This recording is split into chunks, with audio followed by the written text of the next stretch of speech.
how it goes. It's fine. We're still waiting for people to trickle in. We would have found you. Yeah. There's like, we're missing the people.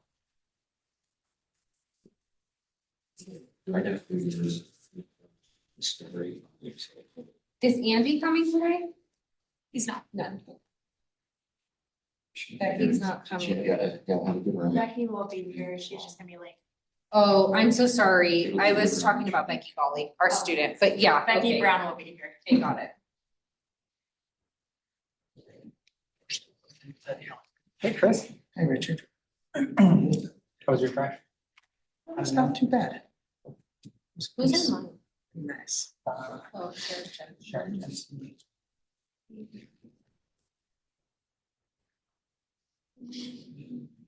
So we're missing. Thank you.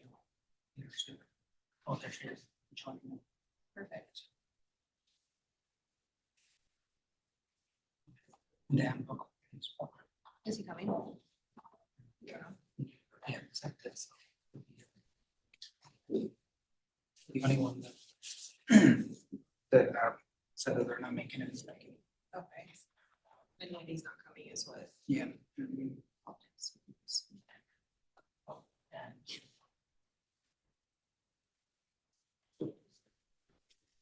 Then we can go ahead and get going.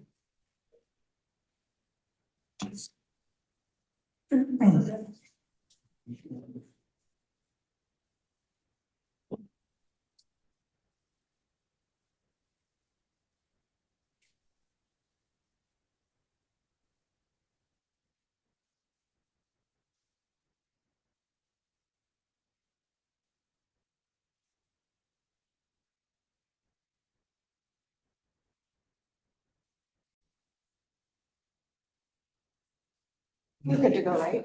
Yes. Do I need to hit the transcript? Hmm? Do I need to click anything specific so we get those notes? Just to I record. should make it because you're recording. Okay.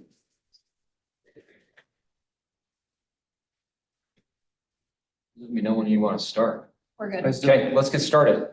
Thank you for being here. I'm going to call this meeting to order.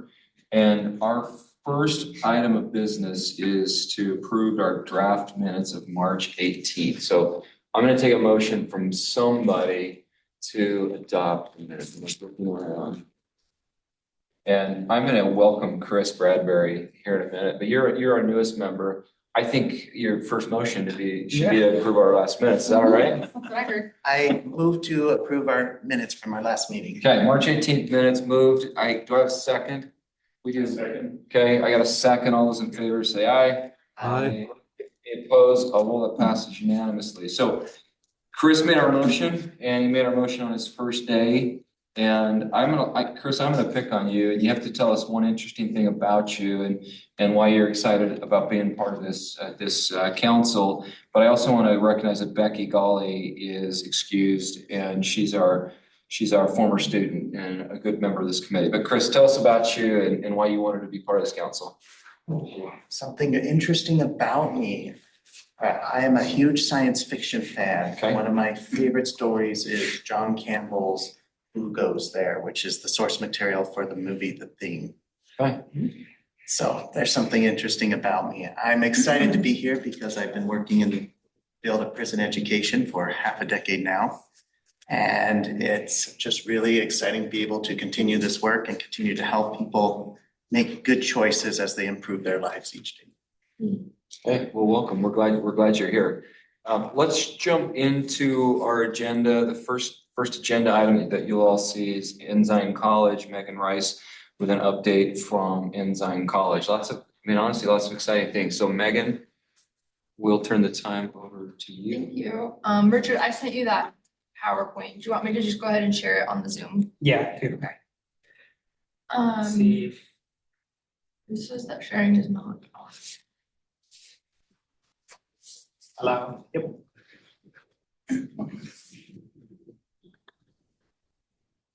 Okay, there we go.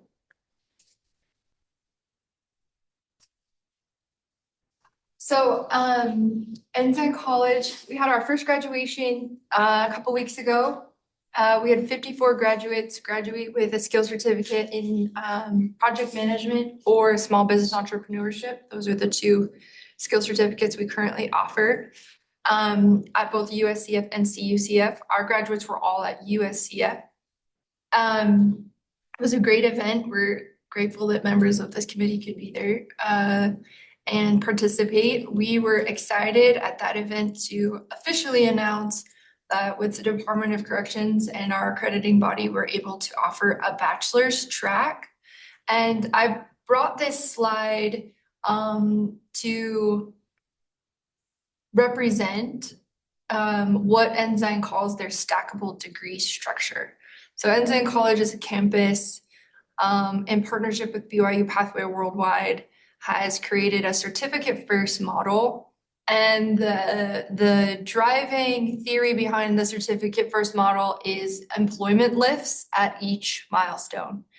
So there's tangible applied job skills that are focused on in each of these milestones. And so we're going to be implementing the same structure for our students with the Utah Department of Corrections.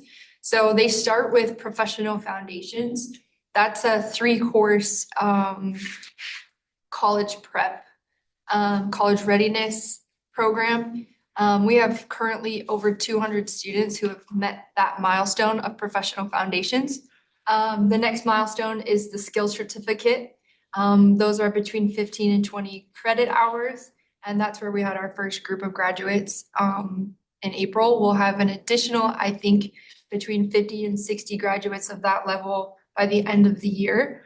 And that is the first milestone in the stackable degree structure. The associates represents a second certificate along with some general education courses.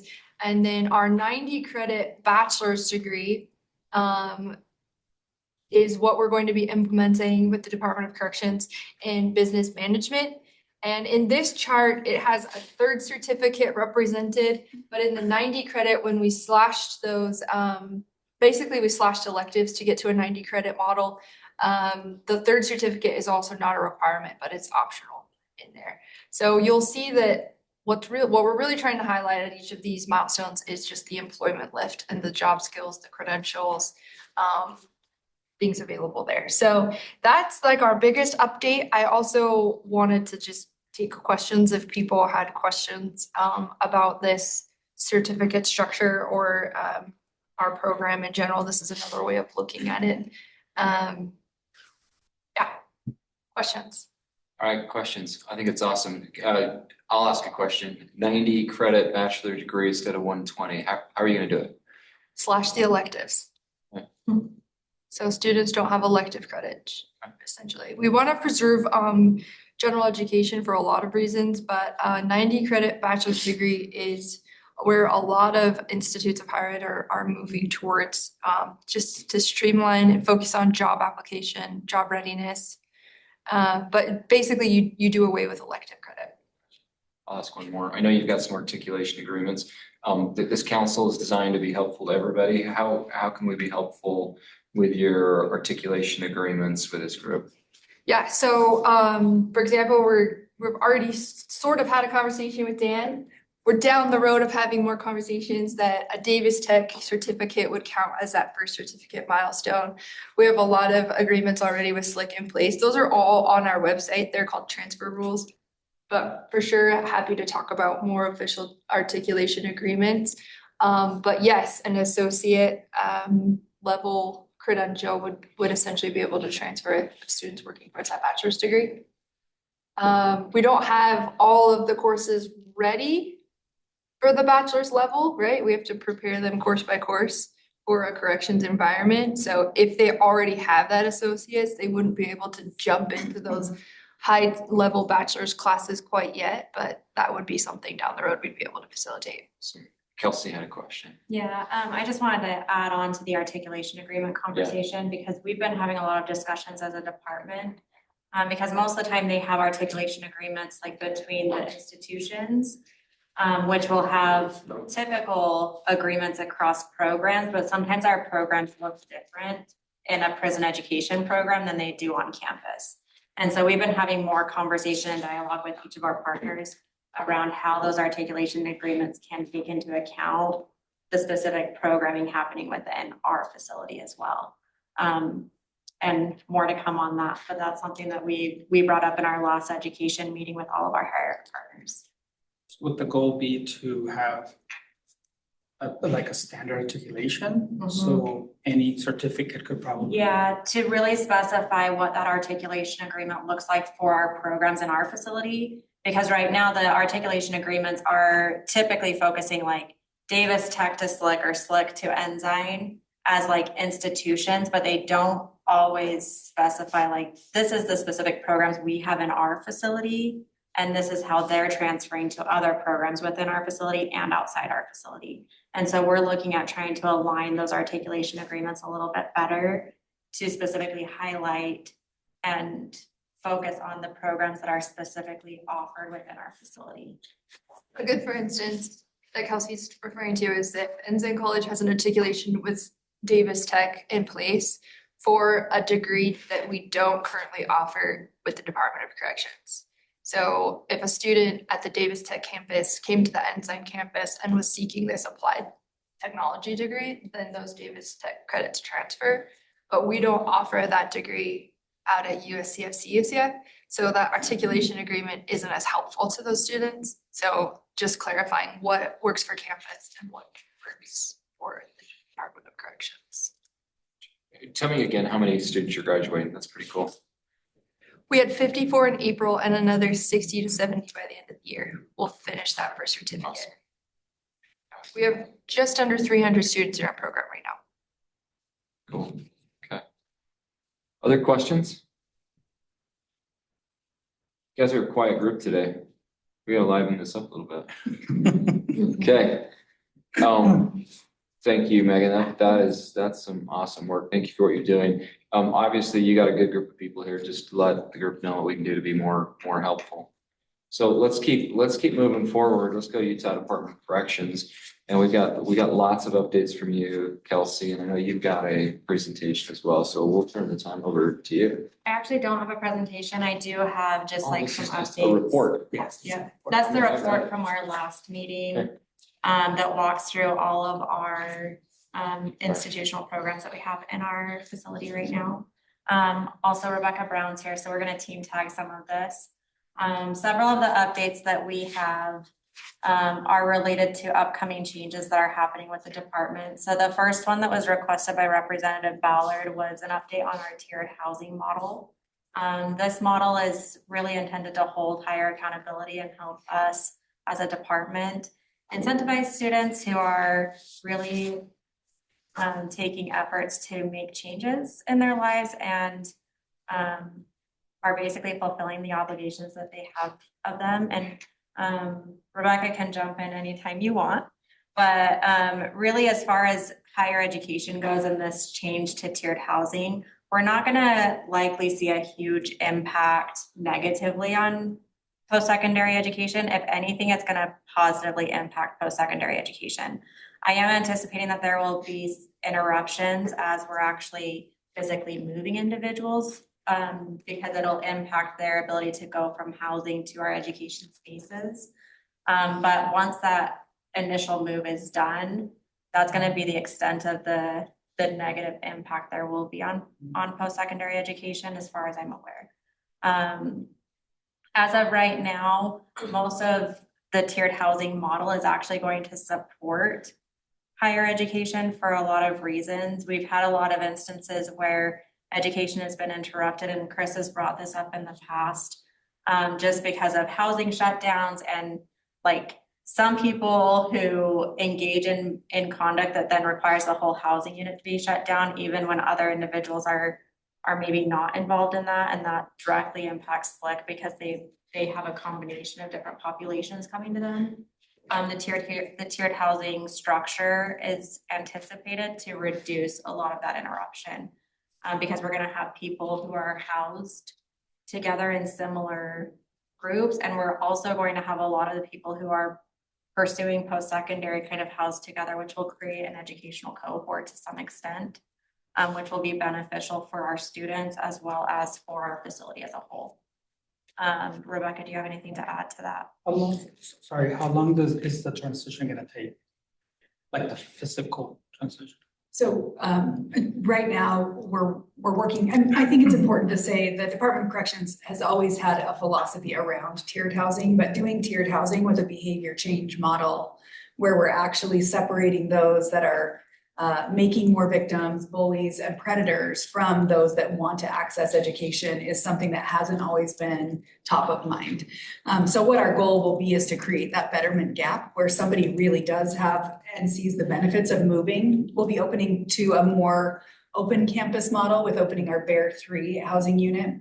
Our solid program, which many of you are aware of, will now move into that open campus. So Bear 3 and 4 and USCF will be more of an open campus, open education model.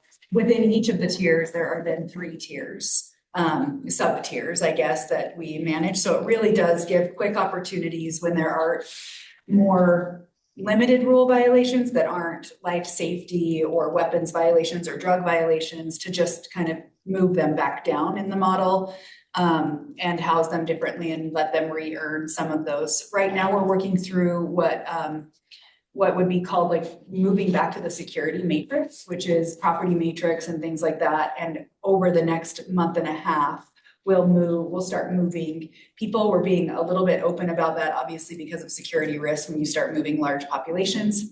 And the same will happen at our CUCF facility as well. We also have our treatment programs and different programs like that would have more limited impact. But we also anticipate a space where we'll be able to provide individuals in more restricted housing settings better access through technology and other resources to education, which allows them to move through those tiers more effectively as well. So I don't really have a timeline I can tell you that in the next few months, we'll start to see the movement and the impact, and we'll start to monitor operationally any security risks or other related impacts. And so I think we're really working through the last 6 months of this year to make sure we've done it correctly and that we have the specific triggers and measures in to manage individuals who are moving one way or the other in the system. Yeah, that's great. There's one more element to that. So I mentioned that we're gonna see probably a positive impact as far as like educational cohorts go. Becky mentioned that we're gonna have tiers within a single housing unit. That will also reduce how much like movement clearances we require to, because right now we have a lot of inmates who are moving from one housing unit to another housing unit, which drastically impacts our post-secondary programs, especially those who are not allowed to mix housing units. And so there will be some positive impacts with those tiers inside housing units on our clearance and our movement and how we actually facilitate going from housing to education a lot smoother. I think it's always helpful for people to understand. So we have had a pretty distinct capacity issue in the prison, almost to one in, one out. In some ways, opening some emergency housing, and because we were given approval and support for operations through the legislative session this year, effective in July for Bear 3, that allows us a lot of room and movement. So between that and our inmate placement programs, it will free up space. Before, I've been with the department now 3 years. When I arrived with now Chief Red, we were seeing 1 move equal 9 additional moves because of the capacity infrastructure. So it was like, because we'd have to move so many people, this effectively will reduce that and allow us to stabilize populations. That will also impact post-secondary in a unique way because we've had some moves that have happened where they've been in post-secondary programs and they've gotten moved to Gunnison strictly because of bed space. And when those individuals want to come back, we literally don't have a bed for them to come back to. It doesn't happen super frequently, and there's legislation where higher education is a consideration in those conversations. But I know several of our partners in here have had a handful in the last several months, and we've seen a bigger impact over the last couple of months where like individuals are moved out to the county jail or they're moved down to Gunnison because they were the option for who we could move. And hopefully with that flexibility in bed space, it will allow more of the dialogue around how higher education can actually be supported. And we're not like having to move them out of our facility because we don't have the bed space for it. And so several of those factors come into play. That as well. Sure. Any questions on tiered housing? What can we do to be helpful? I think the biggest thing for this group is really understanding and flexibility across the board, that this is a very big system change. And the impact over the next couple of months is substantial. And it's substantial across the board. It's substantial to our partners. It's substantial to us as a department.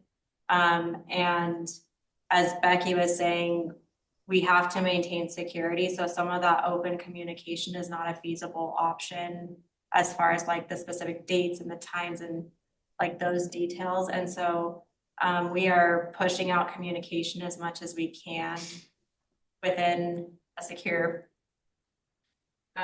parameters. For our partners, there is additional communication that's expected to come out in the next week or so. Just to give a little bit more insight on like how they can plan for their programs.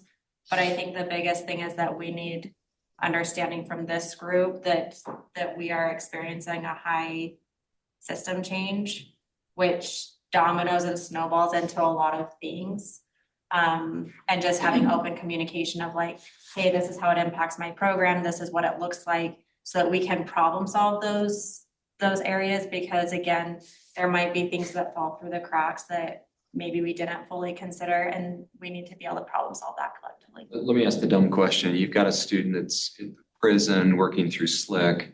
They get bumped down to Gunnison and now snow's down there. How does Slick and Snow handle that today? What happens? They actually have a fairly good system. They're operating pretty parallel. For the most part, we're trying not to move people like to different facilities where they can't continue their post-secondary. Gotcha.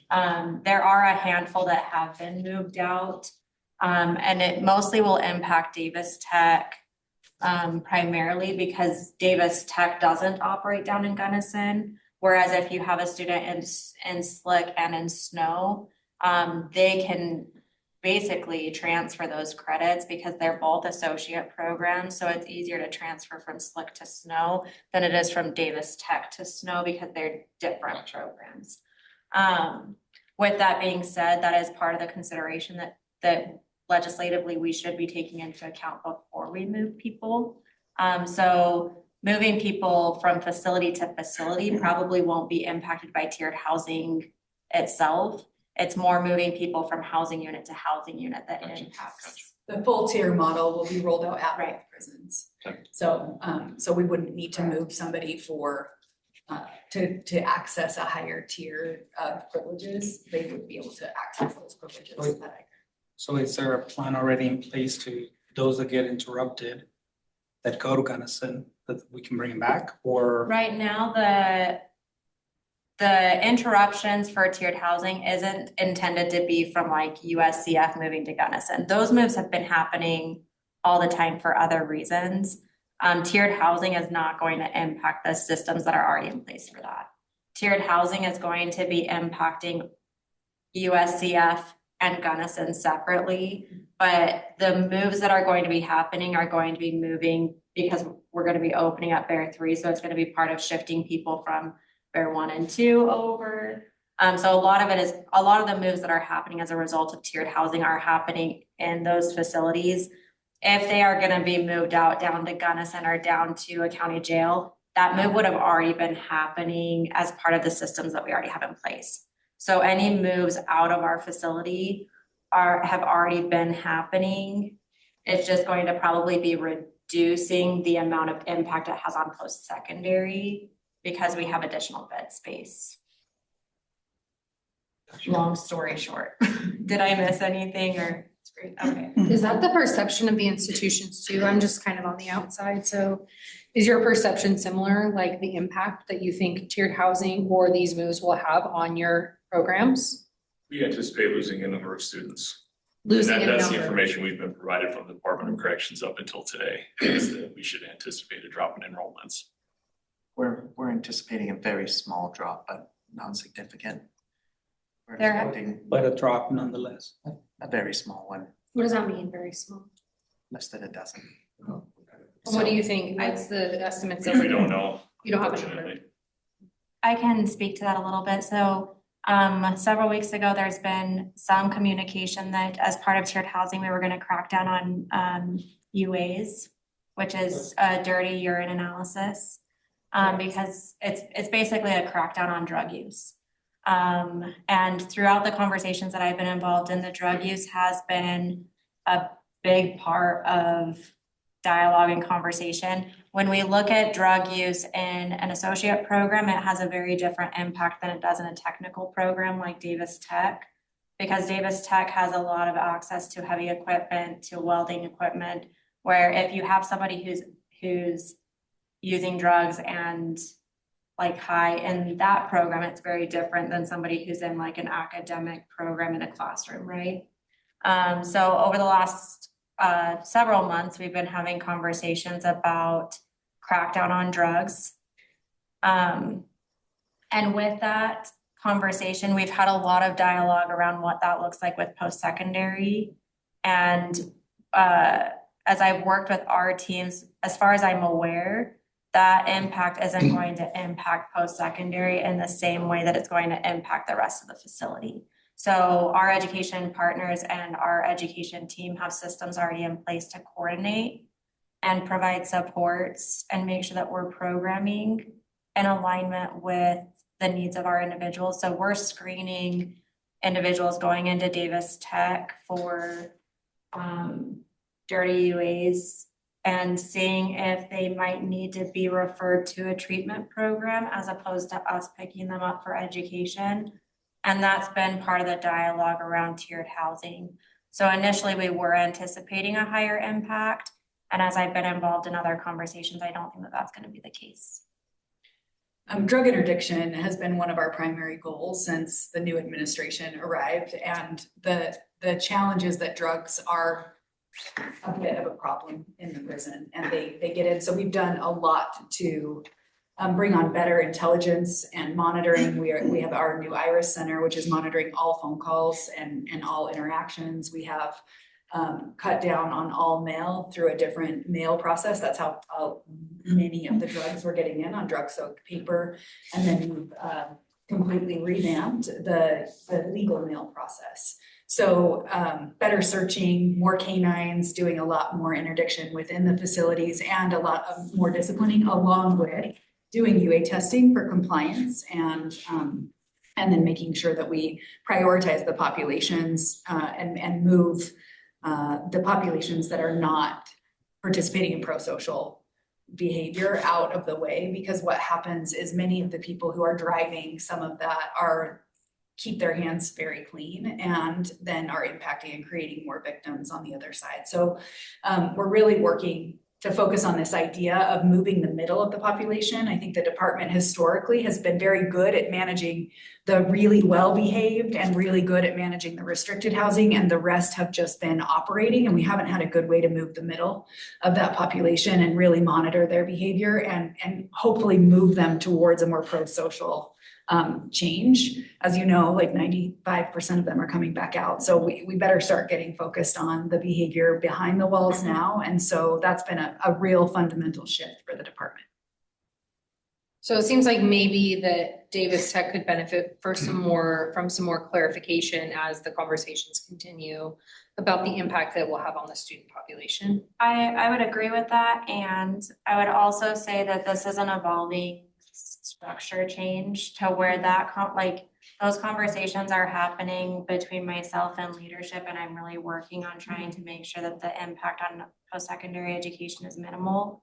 And also that's this conversation has evolved over the last 2 weeks, that it's really challenging with all the moving pieces of this type of change to get all of the communication out to our partners until we have a finalized implementation plan in place, because the conversations are still ongoing. So as of right now, that's the latest information that we have.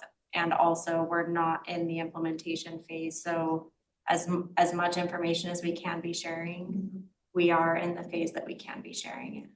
So most of the time that these conversations are coming up because I'm trying to seek information from our partners on the impact it would have.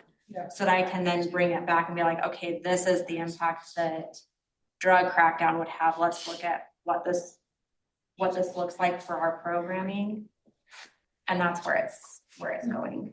I think a good way to view the tiered housing restructuring that's happening is that it's going to cause some short-term pain, but long-term, it should lead to an increase in enrollments for all post-secondary institutions.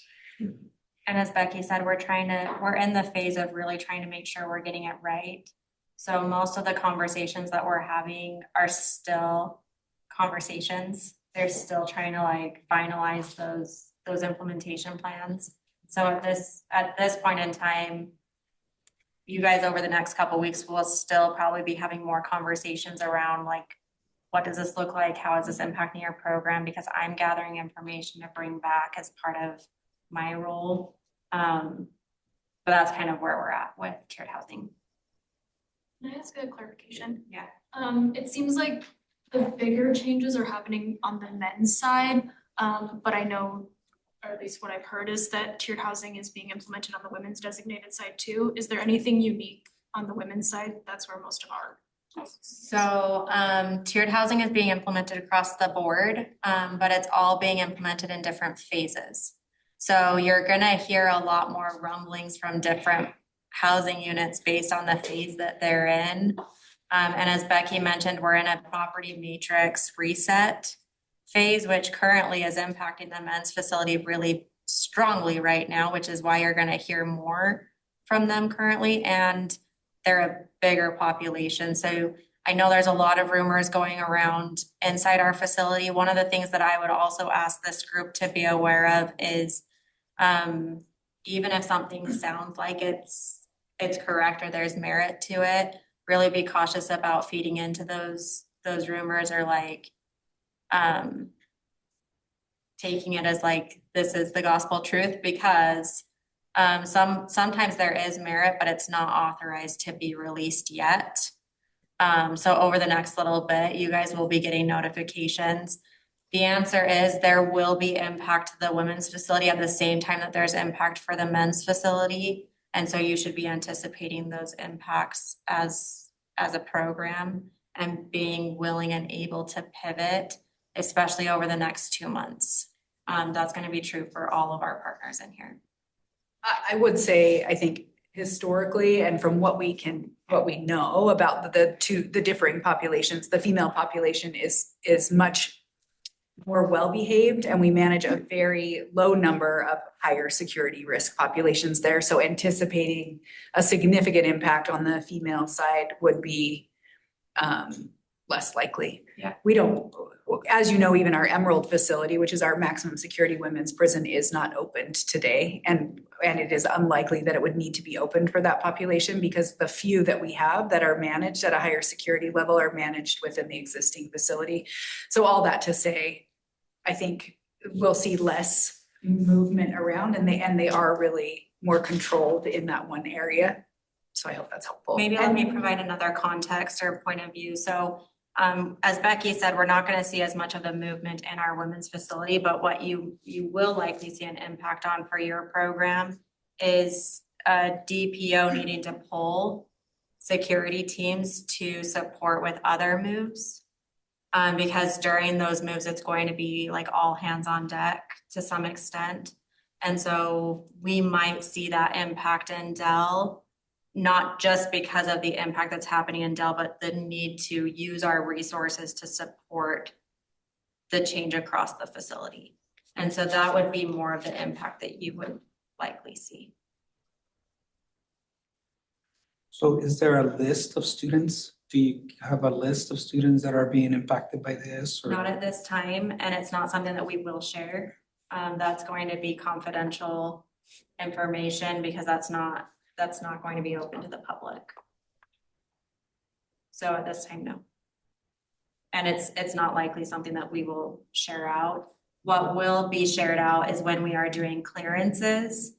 And we're working through like where people are moving. We'll work with our partners on the individual students who are impacting their programs, but we won't share out student names that are across the facility or across programs.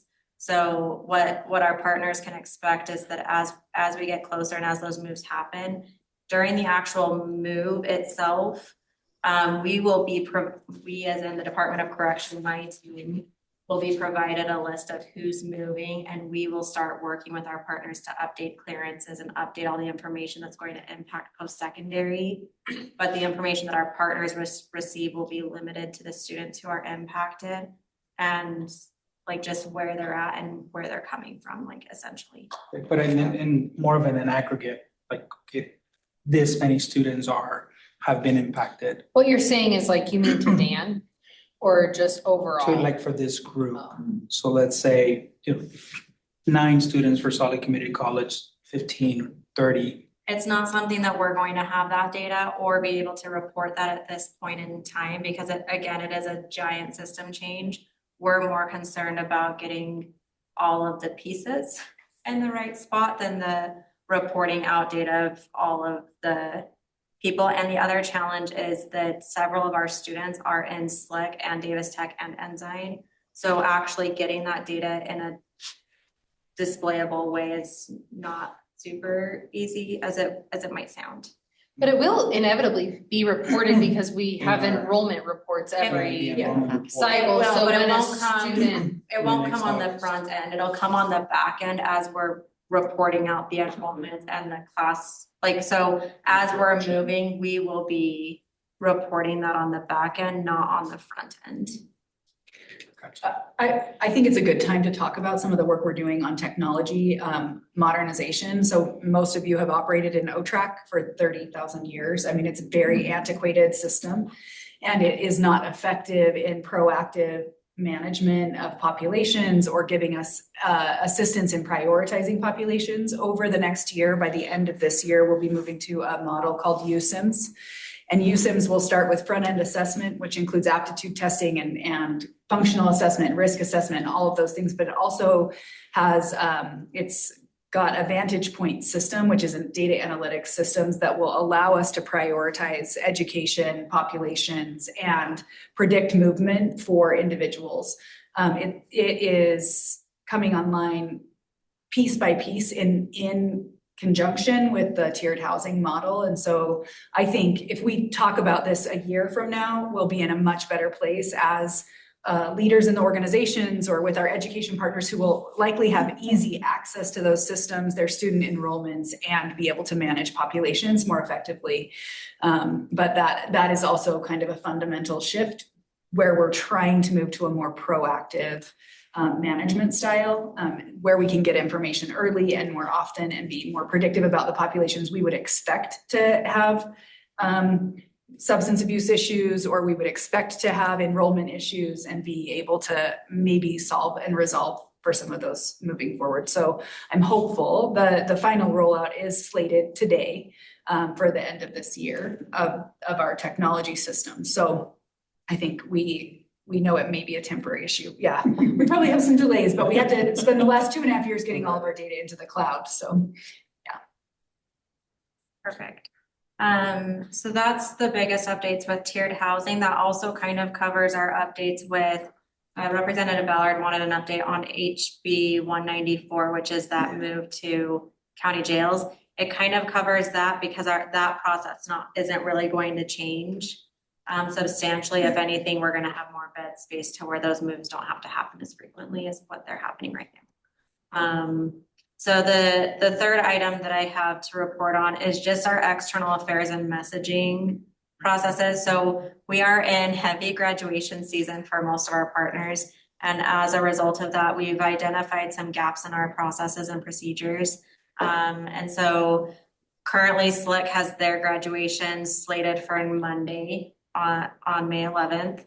We've done Davis Tech. We are working with Snow to get their graduation done, and we held Ensign graduation. So like we are wrapping up our graduations like season. And And with that, all of our partners have heavy connections with legislation and with media outlets because these are pretty big events for our partners. And one of the things that we're working on is streamlining how we can have like more joint messaging with those legislators and external media outlets, and how we as a department can help facilitate more of that communication on our end, because it does reflect like our students, it reflects our population, it reflects the services that are being offered in our facility. And so over the next little bit, we're going to be asking all of our partners to have a formal meeting with like your comms teams and like the people in your campuses who are responsible for like media outreach, as well as like legislative connections, to really walk through and formalize a procedure with us on how we can all work collectively to meet all of our obligations when it comes to legislators and external media.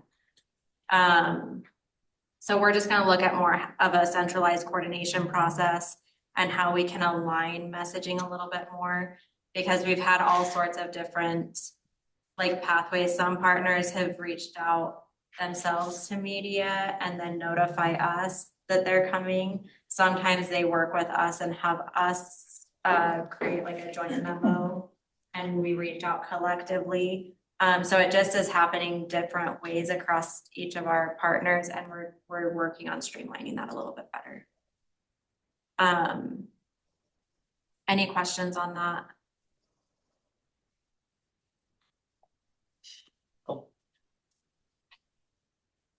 Okay, and then the fiscal and space conversation. Really the financial accounting of education programs in our facility are kind of twofold. We have education programs that are funded by the Department of Corrections, but we also have education programs like the University of Utah and Ensign who are funded through private sources and grants and SLIC is also funded externally. So between these two different funding sources, it determines what our oversight is as a department. So currently there was a request for us to like report out the financials of what post-secondary costs within our program and like the remaining balance. And at this time, we have 3 programs that are funded by us, and we can typically speak to like the cost of those programs and the financials related to those. And I do the contract monitoring for those programs. But because we don't have any like legislative funding or appropriations that are specifically earmarked for post-secondary, we don't necessarily have like an education account that is just post-secondary. And so that's just something that is maybe helpful to understand some context with that.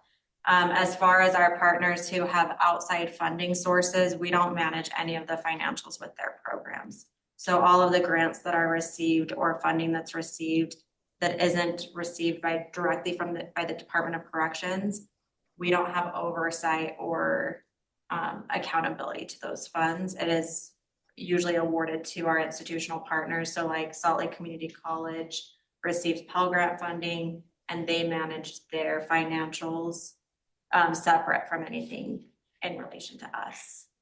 Does that answer some of the funding questions? Go ahead. No, I was just gonna ask a little bit more on, so you're saying there's not an earmarked for education purposes. So you have a budget of X amount of money but there's nothing for there. So how do you decide what goes to education? Let me give you a little bit more context. We do have the telephone surcharge.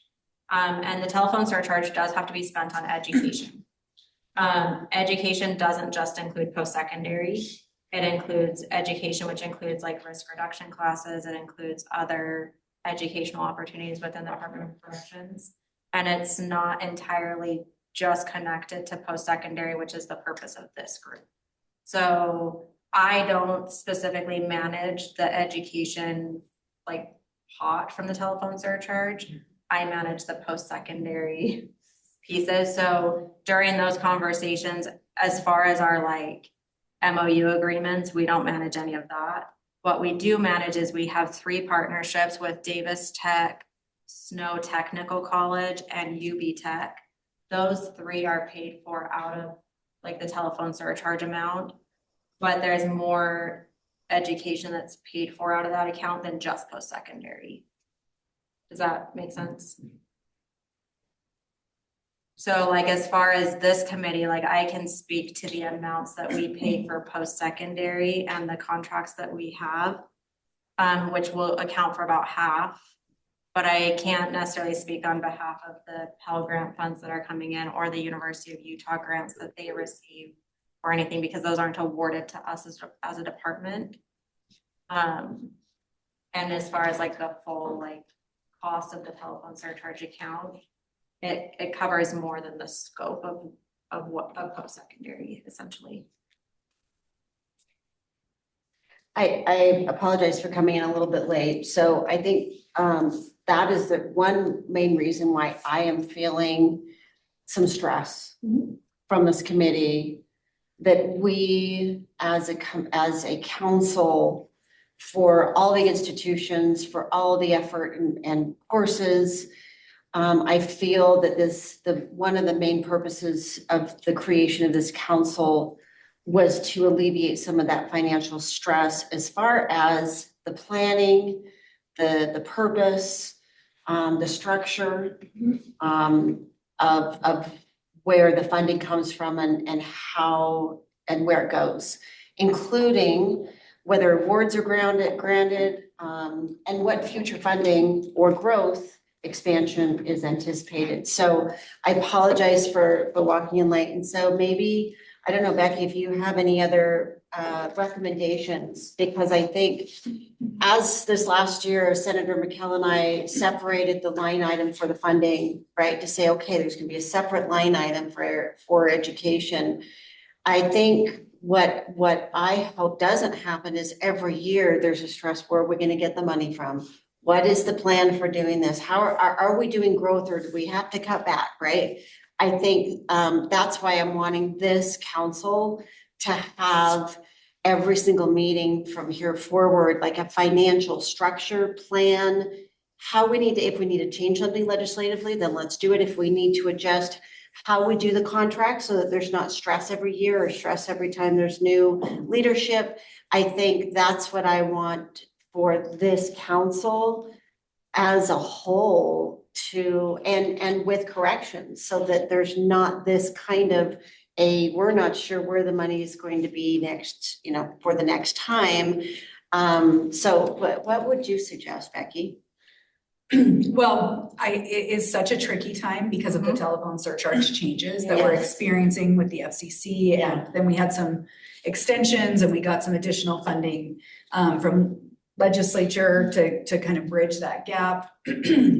And I think now we really are in a time where we need to make some recommendations around ongoing. And I know that you have been a champion of that. And I think it is still pertinent that we figure that out, because it is my opinion we should be in a growth phase for education. We know that higher education, post-secondary, is one of the most critical pieces of successful reentry.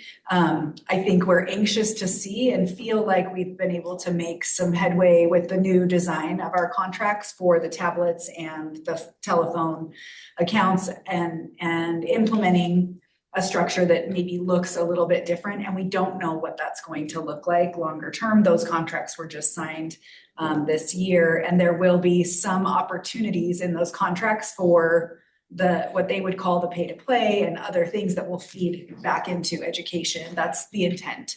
So until we really know what that looks like, I think we are going to run this traditional gap. We know it's around 2.7. I believe, for all of the funding across higher education. And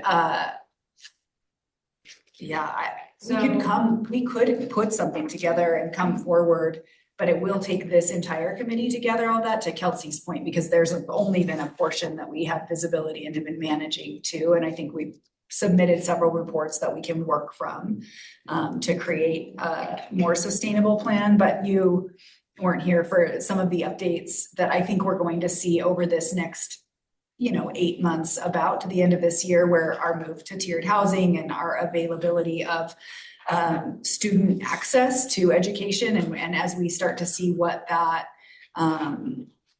really looks like, it will help us understand the growth process. And I think with the intent to modernize some of our technology for inmate or individuals incarcerated, access to technology to help them access education and workforce development and all of those things with the hybrid model of tablets, that will also help us gain insight into what is even possible. Because right now, and historically, we've seen a trend in our facilities, if I'm being honest, where we see the same individuals who are often very interested in the same classes and the programs, and we're anxious through our O-track modernization to prioritize those people and really start to meet the needs of all, and understand how many we really have on a waiting list, and that we're not just having to go out and find the person that's available. I think, yeah. Sorry, I was just gonna, sorry to interrupt you. No. I was just gonna add that the majority of people in this group are MOU agreements. They have funding coming out from external sources. The only person here currently that doesn't is Dan, through Davis Tech, because he's the only one who's paid for by UDC. So most of the time, the growth opportunities aren't restricted. Like, they are restricted by funding, but they're also not. Because as Megan introduced at the beginning of this meeting, they're also expanding to an associate and bachelor program. We have other institutions, because of Pell Grant funding, who are reaching out, asking to start up prison education programs. We have some that are working with SLIC, trying to start up associate and bachelor programs. We have SNOW working with UVU, trying to start up additional programs. And typically the way that we're considering it, because we don't have a funding source, we don't have funding items, is as part of the proposal, how are we going to pay for this program? And what does that look like? So the majority of our partners are at this table because they've done a lot of legwork to try to secure funding. The challenge that we run into is that we're very dependent on external funding sources. And that allows for opportunities for that funding to disappear. And that's where the stress I feel like comes from, is anytime a grant falls through or anything falls through, the future of any of these programs are questioned. And ultimately, from like a UDC perspective, we're pulling these funds from wherever we need to pull them from to sustain the programs that we have these agreements with.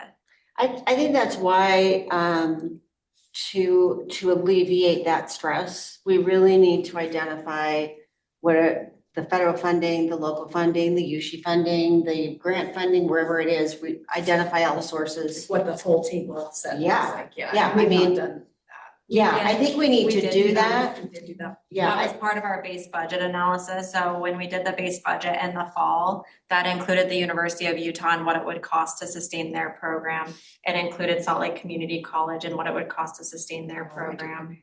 And so when we did the base budget review, we did kind of compile what does it cost. What we didn't compile is how much grants do you have coming in, and what's the amount that you like. We know the source of it. We just didn't know the actual like dollar amount of each individual student, or like the like if you think of it as a bank account, we didn't have like the total that's in those accounts and how much we're subtracting each semester or each quarter, because that's not our oversight. But we did work with each of our partners in the fall to say like, okay, what does it cost for SLIC, and what would a base budget amount look like if we were to request that appropriation to be able to sustain Salt Lake Community College or the University of Utah. There's a couple in there that we need to circle back to. Like, I know UB Tech had a growth trajectory that wasn't included in that base budget analysis. And I think SNOW also has a couple that we didn't include, but we worked with Ensign as well on, like, when we were doing that base budget request in the fall, that's where some of that came in. And that was submitted back to this committee. Yep. Can I just open it up for any any honest conversation about your recommendations or your frustration or your suggestions? Yeah. I guess I'm just kind of wondering at this point, especially for the academic side of Slick and Snow, if it would be beneficial for us to start working through our administration to look for a line item to our budget from the state to help backstop what we're getting from Pell. Because we are getting the Pell money. That's how the academic side is being covered really. And so it'd be better to start looking that way. Do you think that would even be a possibility? Okay, that's one option. Before we do any answers, I'm going to throw it all out there to see what we come up with, right?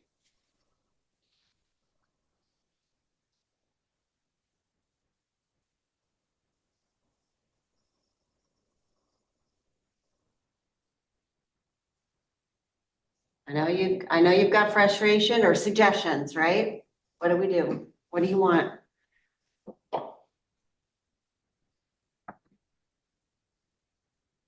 So when you say the backstop, you're meaning, because right now we have a agreement around 400,000 or 347,000 that is. That's not, it's separate. So Snow has a tech program. So we have a That is contract on our our tech side. Okay. The academic side is covered by scholarship funds, a little bit of money that we have, and then the Pell Grant Understood. that we get. That's the same with Salt Lake Community College. They use federal Pell Grant funds. So they're both under an MOU agreement with us, not funded by us. And so And that's where we're lacking information because we don't understand what that. to an extent, we're lacking, we don't report on their funds, but we know where their funds are coming from. One of the recommendations that he was bringing up is, do they, as an institution, request additional funding as an institution as opposed to us as a department requesting it? And so that was one option. And where did the 2 million go that the legislature gave you this year? We have not yet seen that for higher education. For July, starting in July, or this last? Was this year the only year we funded that separately? I just think we just moved it over. So we're, to my knowledge, we're giving you that money. I'm just wanting to know. Well, then when I talk about the sort of bridge, if that is going to be ongoing, which I've heard some differences, so we do have our teams looking into on the budget side as we're finalizing for July 1st, but that will be used to fill the ongoing gap while we bring on technology. That was the goal last year, and so if that.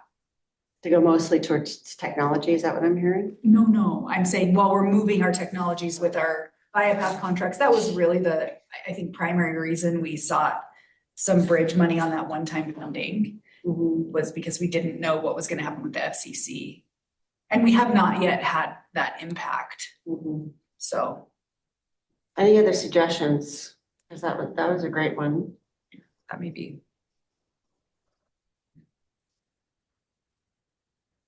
We would continue to support the appropriation going directly to the institution to provide education within the prison.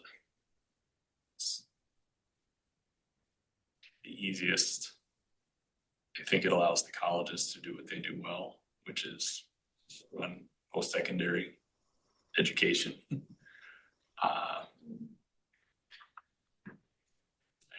Senator McKell has had several conversations about it, but that would still be our stance. And I think that echoes what you're saying as well. So I think for time and also for purpose, I think it would be great for you to talk with your institutions and with those that are in and teaching at UDC to see what we need to do to come up with a structure that that works really well. Whether the Pell Grants come through, whether other funding comes through or not, that we've got some kind of either backstop or we know the sources of where things are coming or going, just because there are multiple sources that are being applied for or considered. But I think it sounds like that would also take some stress off of UDC. So I think and I could be wrong, but I think that one of the requirements for the Pell Grants is equal access within prison as they would have outside of prison or outside of the facilities. And so I think the access advisors and such from the institutions are the ones that are better serving from the institutions rather than creating new, but they have to still have access, right? So I think that's a good go-to, but I feel as a legislator, like if we need to move something or to change a structure, I do not work in January for the next legislative session. The work has to happen right now so that the governor's on board, UDC's on board, USHI's on board, that we've all had that time to make sure that the structure that is being proposed is prepared and really thoughtful. And so I'm a data person, and I think having that consistent for the funding is really important for me. That having an accounting every time of if we gave UDC 2 million for this next year, what's the plan for it? Where is it going to be spent, or other monies for that line item or for our institutions? I don't want the stress to be on you, and I want your emphasis to be on the actual education that's taking place. That's what I want to have happen. So. Okay, why don't we go to the space utilization? So the space utilization was just a review of how our space is currently being used. I worked with Chief Honey a little bit on what this looked like before I got here. And he basically had tasked it with our lieutenant. And so I worked with our lieutenant to basically go through all of our each housing unit in our facility and all of our education spaces to understand what was happening. The biggest impact that we have on space is in our Dell facility, which is where the University of Utah program is. Salt Lake Community College is there, high school is there. We really have one building where education and volunteer and religious services, like everything happens mostly in that one building. Davis Tech operates in our Dell facility as well, but they have separate spaces. So the biggest impact on space is in our Women's Emerald Chapel facility. And while that space has confines and restrictions, that does impact our ability to expand like educational opportunities, because we don't have like the physical location for a bunch of different people to coordinate rooms. With that being said, I think that there's options that we as a department can look at to navigate that. It wouldn't necessarily be in that one space, but there have been like proposals that have come in for different kind of building options or space options that we could look at. Our women's facility is the biggest impacted. Our men's facility has multiple education spaces across the different housing units that just look different, and they operate differently. And with Bear 3 opening up, like we have just a lot more options for a bigger population. And I think staffing was a very big complexity. When I got to the department, we had 437 open officer pins, which restricted our ability to create additional access for education and movement and all of those things. And we are what we would consider fully staffed today, minus just the few. I think we have like 30 open officer positions in the prisons. And so that's a pretty big lift and gives us more opportunity. I have asked and put some pressure on, especially on the women's side, to talk about the fact that it is possible that we need to create more access in off times. Because if everyone's competing for the 8 to 5 and we can support additional access outside of operating hours or through more robust technology systems or online education and things like that, then we're really committed to solving for that. Weekends, evenings. So I'm wondering if that's a helpful part of the conversation too, to create more access points, especially on the women's side, as that's more complex, but.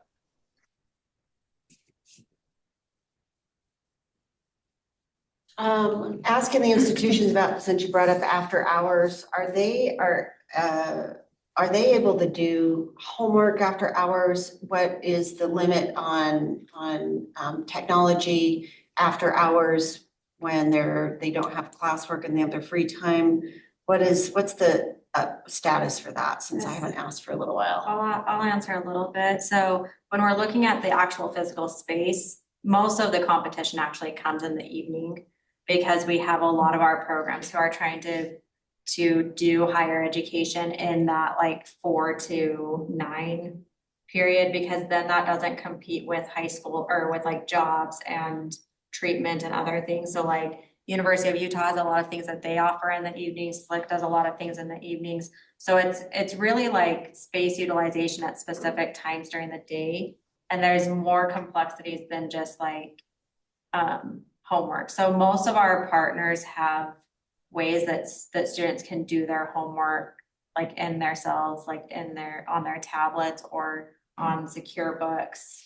And so homework is done outside of hours. The biggest barriers that I've heard about, and maybe there's more, but the biggest barriers that I've heard about is actually scheduling the physical space during those like highly competitive times when everybody wants the same time in the same space, especially in our women's facility. I think I should add to a little bit of clarity.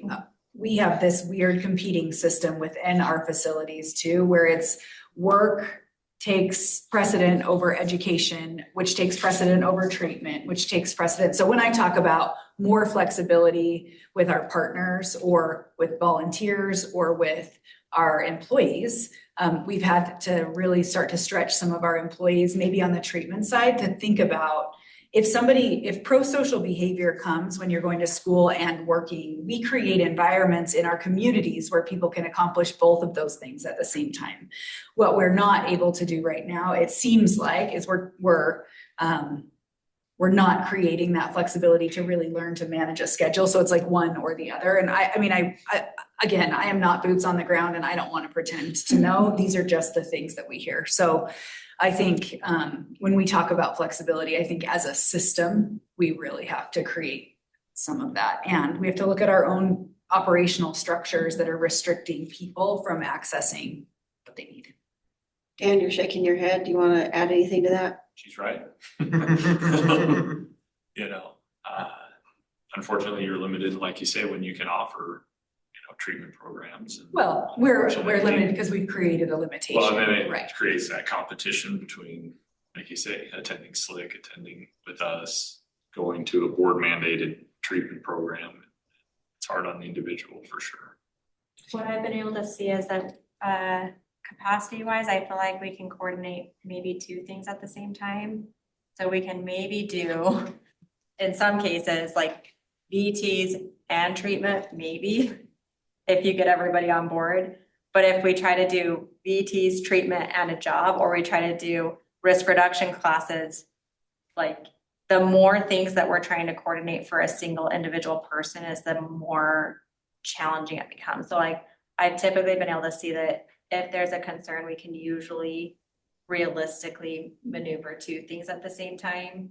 But the more we start to get to 3 or 4 things, the more complicated it is to try to like arrange those schedules. And everybody's like work, job, staffing, security, like all of it starts to compile together to a very complex thing when we start to try to coordinate 3 or 4 or 5 different things at the same time. Well, I'd like to have another time a conversation with you, because I think it's been a little while since I asked the question of how flexible is the treatment program? Because for a while it's like, 24/7 you're in the treatment program, can't do anything else, right? Whereas if I am incarcerated for drugs or addiction, I expect that as soon as I get in, you're going to address that. And I'm going to be doing some kind of AA the entire time I'm there, right? And so maybe I'd love an update of what you're doing as far as the curriculum of those treatment programs, if there is more flexibility or not. And, I just think as you're talking about the outside world, it's like I always envision my mind as a high school schedule, right? You've got an A day and a B day, and you have certain things on A days and certain things on B days. And, how do you get signed up for, whether it's this half day for work and then this one is for treatment and this one, it's just, there's got to be some systematic way of being able to help them prepare for the outside, which is managing your schedule, right? Which is figuring out, how do I continue my going to AA every week and getting my counseling and getting my education and holding a job so I can pay for those things, right?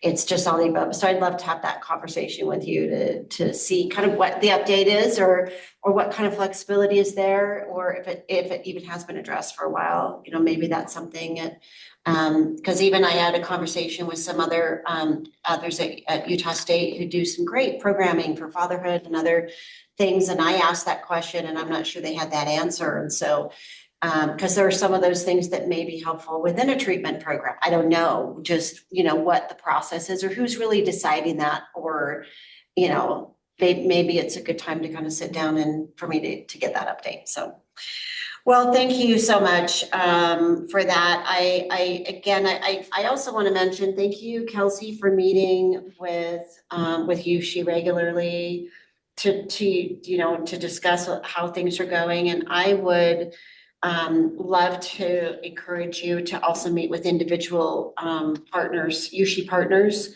on a regular basis, so that you can really hear from them. Some might be more successful in the completion than another, or have other barriers, or have similar barriers. I think if this is really important, and I also think this is also really important. So can you tell me if you've heard that I haven't been meeting with them? Because we do, with all of our partners, we do have a standing. That's why I want to compliment you, right? With our Because I've heard that you're meeting regularly with Richard, and that's awesome. But with all of our partners, they have a standing weekly meeting with my education team, and I try to join as many of those as I can. Awesome, on a weekly right? basis. I'm not in the detail of it. That's I'm why I like, wanted to She's like, compliment wait, you. I want to know what I'm not. I want to know if I'm not doing Yeah. well, or if that's been, if we need more, so that's helpful. Just because I think that's where the rubber meets the road, of knowing where frustrations, where can we make some changes? Because I would love you to be more proactive, to give this meeting, this council, more recommendations of of really the updates of how things are going, or where changes could be made. I'm always up for recommendations. So I just, that's why I wanted to compliment you, because that's what I have heard, is that you are meeting. So just to appreciate that. So, okay, let's talk about Snow and your effort with the county jails. So, can everybody hear me? Yes. Okay, I apologize for not being there in person. I had another thing I had to be at in person here, and here is a long way from there, as you know. We have finished our pilot in the Emory and San Pete County jails, and have been working mainly with them.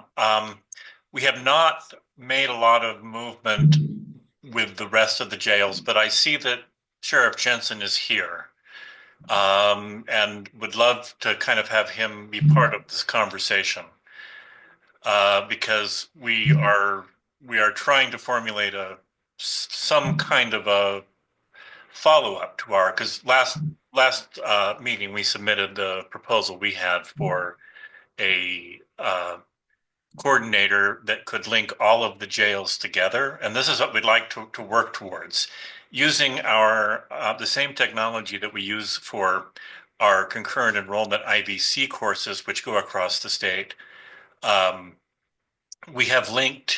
We have 4 jails that we've been working with.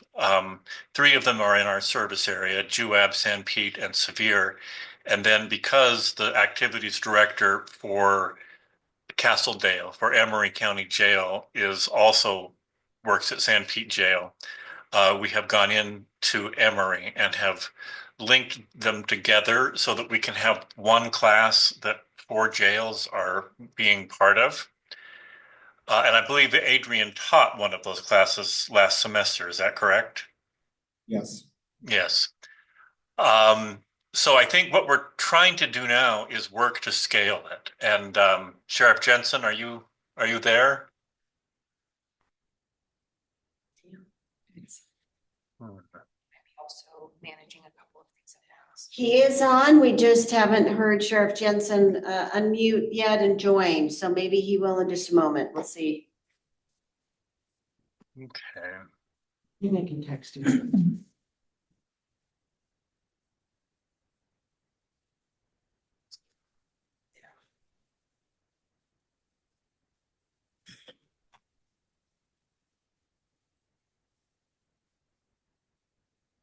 While we wait, are there other things that we could touch on or share? Particularly around the topic of reaching jails.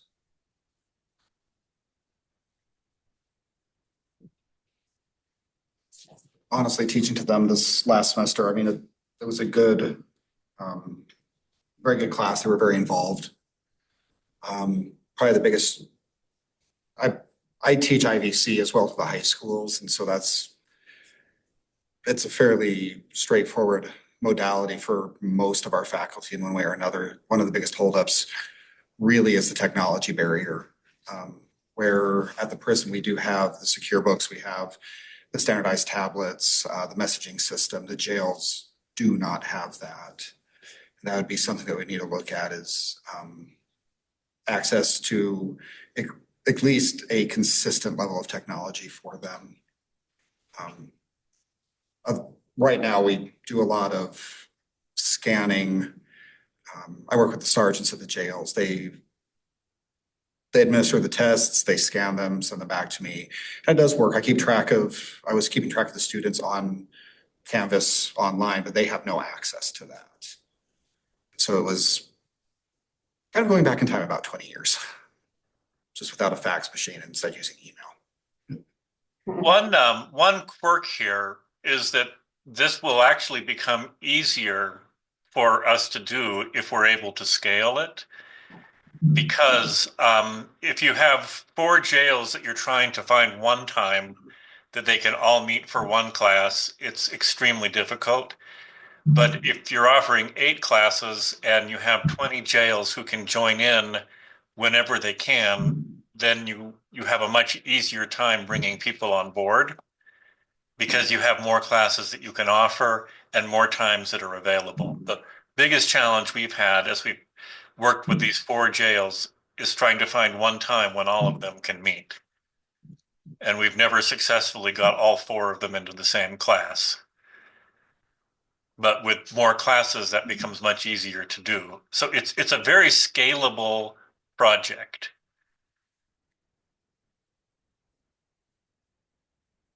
That's what makes me excited, right?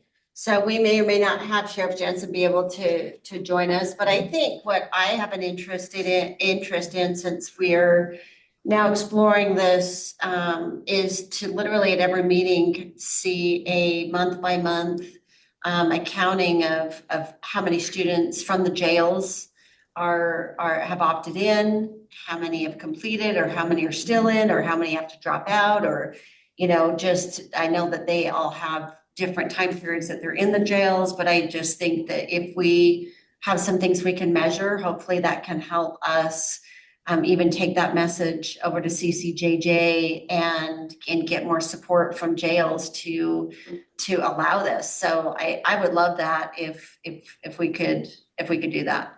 The challenge that we're facing right now, and that it comes down to the contracting. Hey, can you join us online? We have some questions for you at our council. Okay, all right, come back on. Okay, all right, come back on, thanks. He's gonna join us again. Just per Kelsey's request was that we start working with Sheriff Jensen and the sheriffs to start the contracting process so we could then move forward with our accreditation through Northwest. So that's kind of where we're on hold. We want to work with the sheriffs and UDC, get the 3-way contract that we would need with the jail, corrections, and us. The way that our accreditation works, we will have to accredit each jail separately. However, once we have 2, so we have the prison, once we have a program and we're having a visit for the San Pete jail this fall. Once we have 2 prison education programs, it's very easy to add the 3rd, 4th, 5th, 6th, and 7th, and so on. It's getting the accreditation for the first two that is the challenge. Well, we're cheering you on. Okay, Hopefully we're just trying to get, he's online here. yeah, he's not able to join, but he could probably answer any Oh. questions right here. Okay, all right, we have Sheriff Jensen on my speakerphone. So, we're just talking about about snow and being in various jails. Do you want to give us your perspective of what you're hoping for, what you're seeing, and what you'd like to have us work on or connect you with? For the Sheriff's Association? Yes, for education in the jails from our higher ed partners. Yeah, I think, but we're just here more of the support, the sheriffs are more of support for UDC and the work that they do, because we house so many of their inmates. And the bulk of most of our inmates are for long-term inmates or UDC inmates. We don't have statewide for many inmates. They're county inmates are really in our jail longer than a few weeks at best. So I think several of the sheriffs across the state have worked with UDC on programs that they can facilitate within their jail facilities with the Department of Corrections. So that's what I'm wondering, between, we've got a couple of reps here from Snow, and how they've offered some classes and just trying to align different jails and be accredited for that.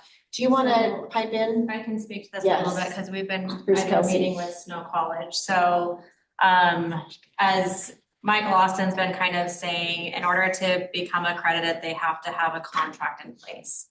So Snow College came to UDC requesting like information about who the contract needs to be between. When Snow College originally entered into the county jails, the initial intent was to like offer post-secondary education to inmates in the county jails, but they weren't specifically targeting state offenders. So at no point was UDC like provided a proposal or a conversation around what that engagement with the county jails would look like.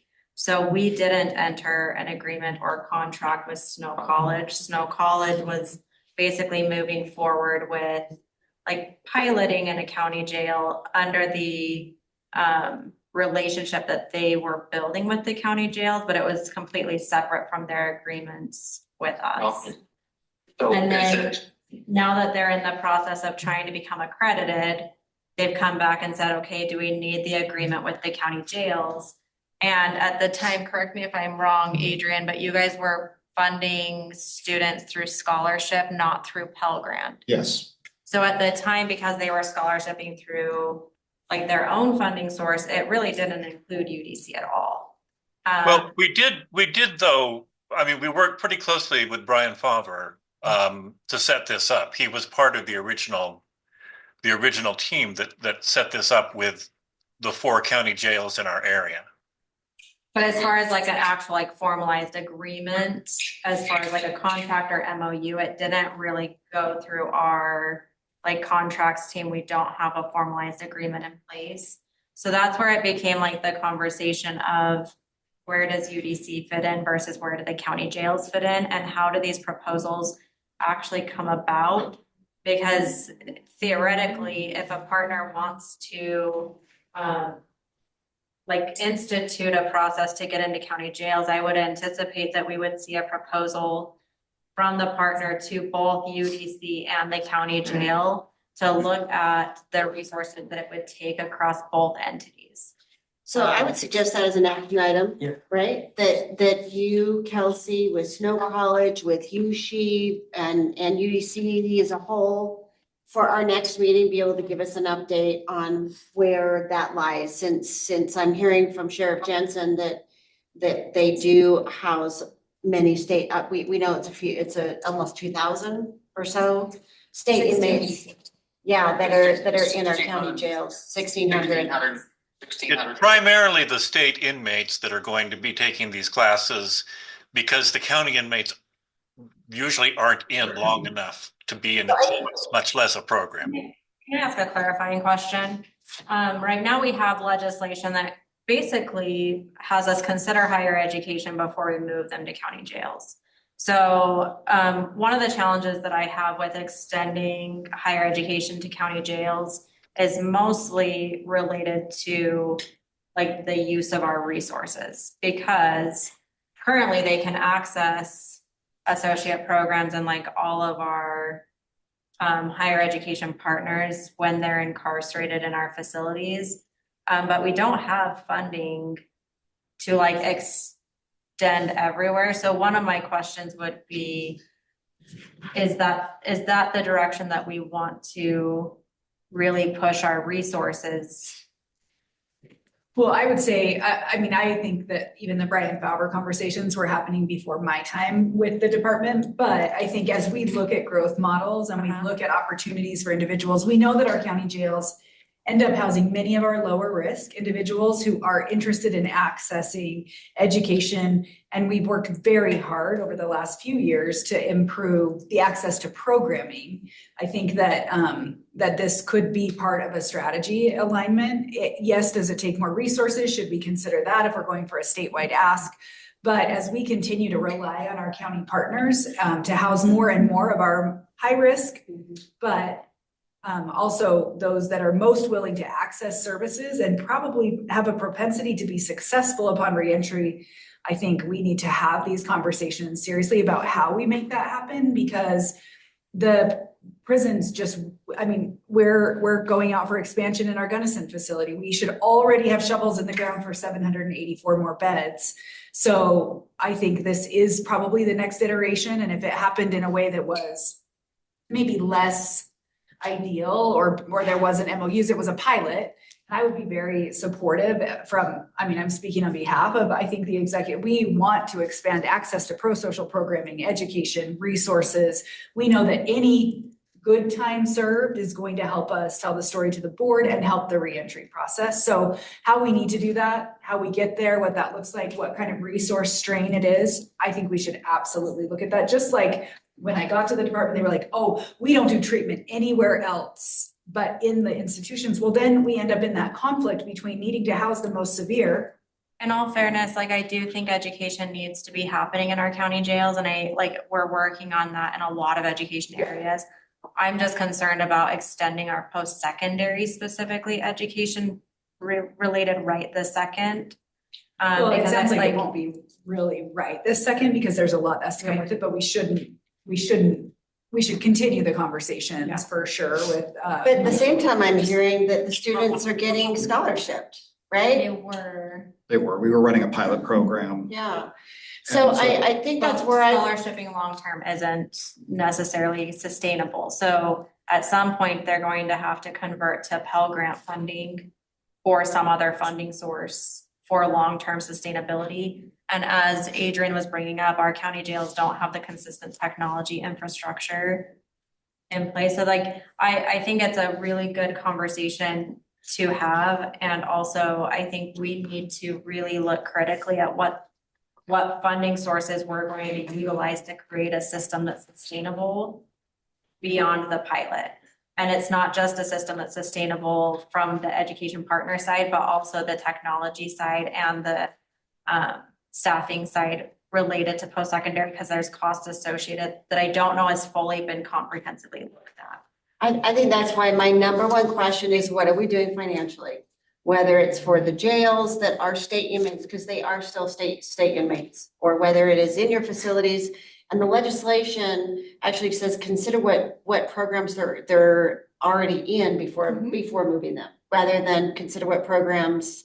I think that wording is actually very carefully crafted so that they can have that continuity of education or treatment, right, before getting moved. And so I would like I'd like more in-depth financial planning, whether it is considering how many are getting the Pell Grants, whether they're in the Gunnison or in a main facility or jails, or if they're getting grants or if they're getting scholarship or where the funding has come from. I really feel like what was just identified had to do with contracts, which is we should be able to identify that that's an issue that needs to be just addressed. and also the funding stream, which is what it comes up every single time. So for me, this is kind of money has to tell me where we're going. For us, Right? one of the biggest things would be being able to access Pell Grants. To access Pell Grants, the program has to be Pierce to Northwest. It has to be accredited. Yep. To do that, we need a contract. We have to have a contract to even start looking at the funding. So we've been in there 3 semesters teaching anywhere between 1 to 2 classes, depending on the semester. We were covering the initial costs just to see if it was feasible. It's just to move forward. Pell Grant funding for those inmates would generally cover our costs because we have the equipment on campus, we have that. And once the contract is in place, once Pell Grant is there, we can start looking for grants to work more towards some of the technology concerns.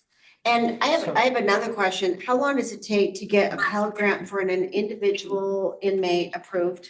Are we needing to start that process a lot sooner, even before they are ready to apply? What do we need to do for that funding stream? Once we're approved, once we have an approved program, Pell Grants for individual students are not difficult, as long as they're eligible. Some percentage of students are not going to be eligible, either because they're not citizens or because in their previous life they've maxed out their Pell eligibility. And we do have a scholarship fund in place to take care of that, maybe 10 to 20% of students who don't qualify for Pell Grants. But normally we start applying in October for a January Pell Grant, Adrian? Yes. And we've not had issues. The trick is getting the program approved for Pell Grants. And that requires Northwest accreditation. It requires Department of Education certification. And that's where all the lead time comes. But once we get the program approved, it's not, it has not been difficult to get the funds. Again, so. Perfect, okay. Okay, great. I'm gonna actually turn it over just for a minute to Sheriff Jensen. He's back in on our Zoom, and I'd love your wish list of what you'd like us to work on to help you facilitate this for state inmates. Okay, can you hear me okay? My camera doesn't come on now, but hope my audio works. You're fine, yes. Okay, great, thank you. This has been a fascinating conversation because this has been going on a long time.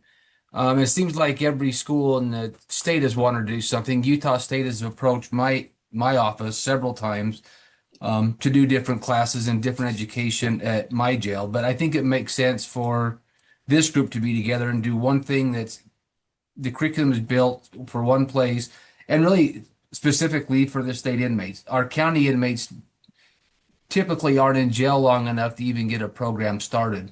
I think technology-wise, with most of the jails who have the county inmates, we have tablets, we have internet connections. I'm not exactly sure what the technology needs are for the inmates in each facility to be part of this education, but I know that the sheriffs aren't opposed to doing any of that if it's helpful and brings a program for the inmates to their jails. So if technology is the hang up, I think it's seeing what everybody already has and see if it matches what the needs are for the courses. And Becky, your inmates who are state inmates, are they all required to have a tablet so they can do the communication or the health or the programming? What's the deal with that? Currently, no. I think if the jail that they're in has tablet access and they're operating on that, and that's one conversation. I think as we get the tablet situation right, and then we would be able to build that into, but that then requires the jails to want to have a willingness to manage another tablet process, and we'd have to look at a coordinator and how that looks. But I think long-term, we do see a world where we're either tied into their tablets or can have those conversations. And there are distinct jails. I mean, there are jails that are worth us really putting an investment. And then there are jails that house a much smaller population and may not be our focus. And I think we can figure that out with the Sheriff's Association and our good partners, where we've put a lot of time, effort, energy into quality programming. We're seeing really incredible outcomes. And maybe it is then worth that next iteration for us to look at providing. I mean, we have installed some telehealth equipment in several, I forget how many of the jails. Pretty much all of them do have the. Yeah, so I mean, are we using that? Because I hear we're not using that as much as we could. Could we use that to access? So I think, is it Chromebooks? I mean, who knows? But we have a real willingness around this area. It's just sometimes, in all fairness to the world, we have to take one chunk at a time and really get there. And I don't ever want to stop one project for another, but I want to make sure we do it in a way that makes it sustainable long after our administration's time.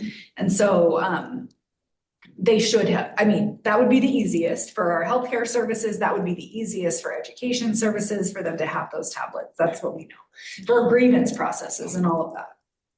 So to clarify, Snow is willing to move forward to continue that pilot and continue to try to, because you'll need to certify each jail that you expand to, correct? Yes, but after the first one, then we'll have 2, and then the program changes from requiring a visit and a lengthy self-study to filling out a form. So then once we get San Pete approved, which is going to happen this fall, then we can add jails with a paper process that is much easier. So then the next step would be. I think that's where part of my challenge is like these approvals are happening without UDC at the table.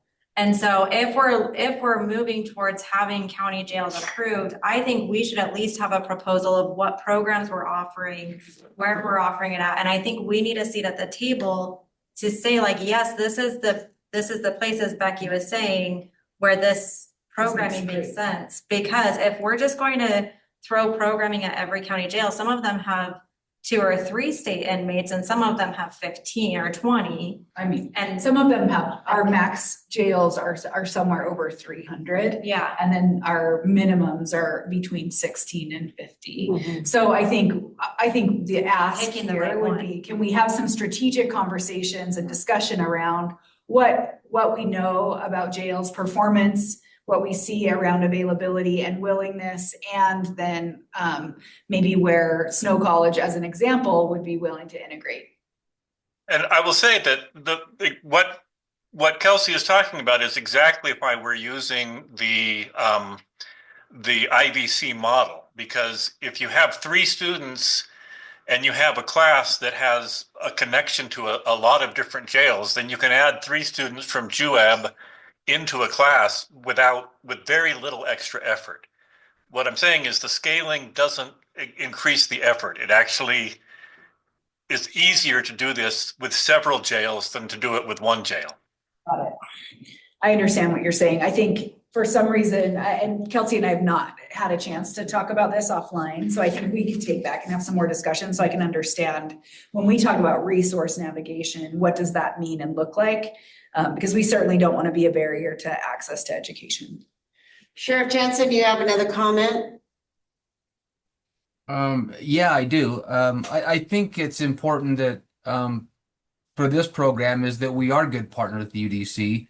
There's already some jails that have a lot of inmates, but they have different programming like sex offender treatment, and some of the jails are already very specific on what they can take and what they do. And I think UDC needs to be part of this discussion to see what jails are taking what inmates that doesn't interfere with whatever programs that they're incarcerated for.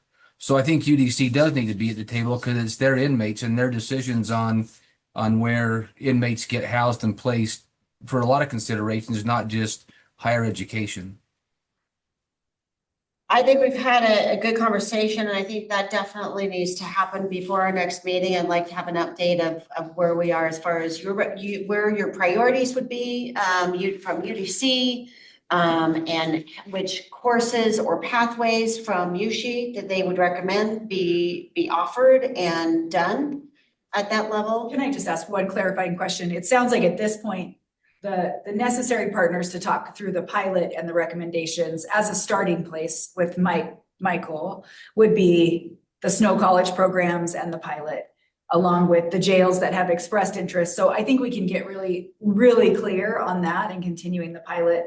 And then I think we can come up with a long-term strategy, if you're okay with that, that helps us define where those targets may look best, and maybe just have a meeting, maybe at our next Sheriff's Association meeting or something like that, we could get in the room and have some just real dialogue around this for our state. Right. We are coming to the last portion of our meeting, and since Snow, you've had the microphone here. Is there anything that you would like to add to your institution update? We're looking forward to our first graduation. It's going to be on the 26th. 10 associate degrees and 16 tech ed certificates.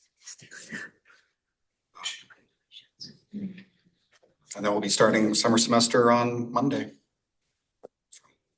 If I would like to hear, we do have like maybe a challenge or barrier. I'm going to say, as you give an update, I want your wish list. What would you like us to include or add that we can help you?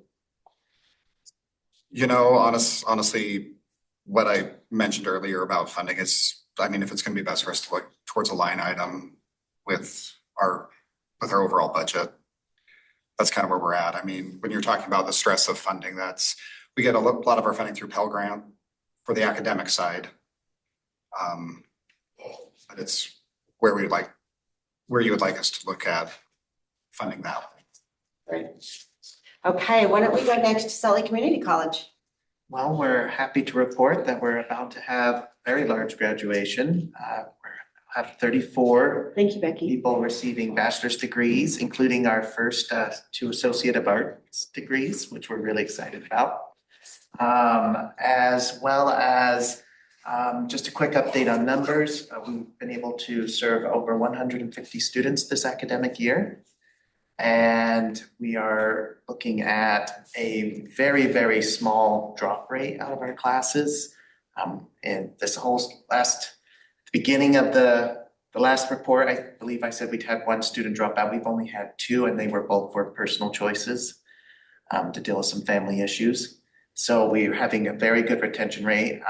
We've been having very good success with the Department of Corrections at making sure our students are able to come down to class without a lot of interruptions, despite the struggles that we've had this semester.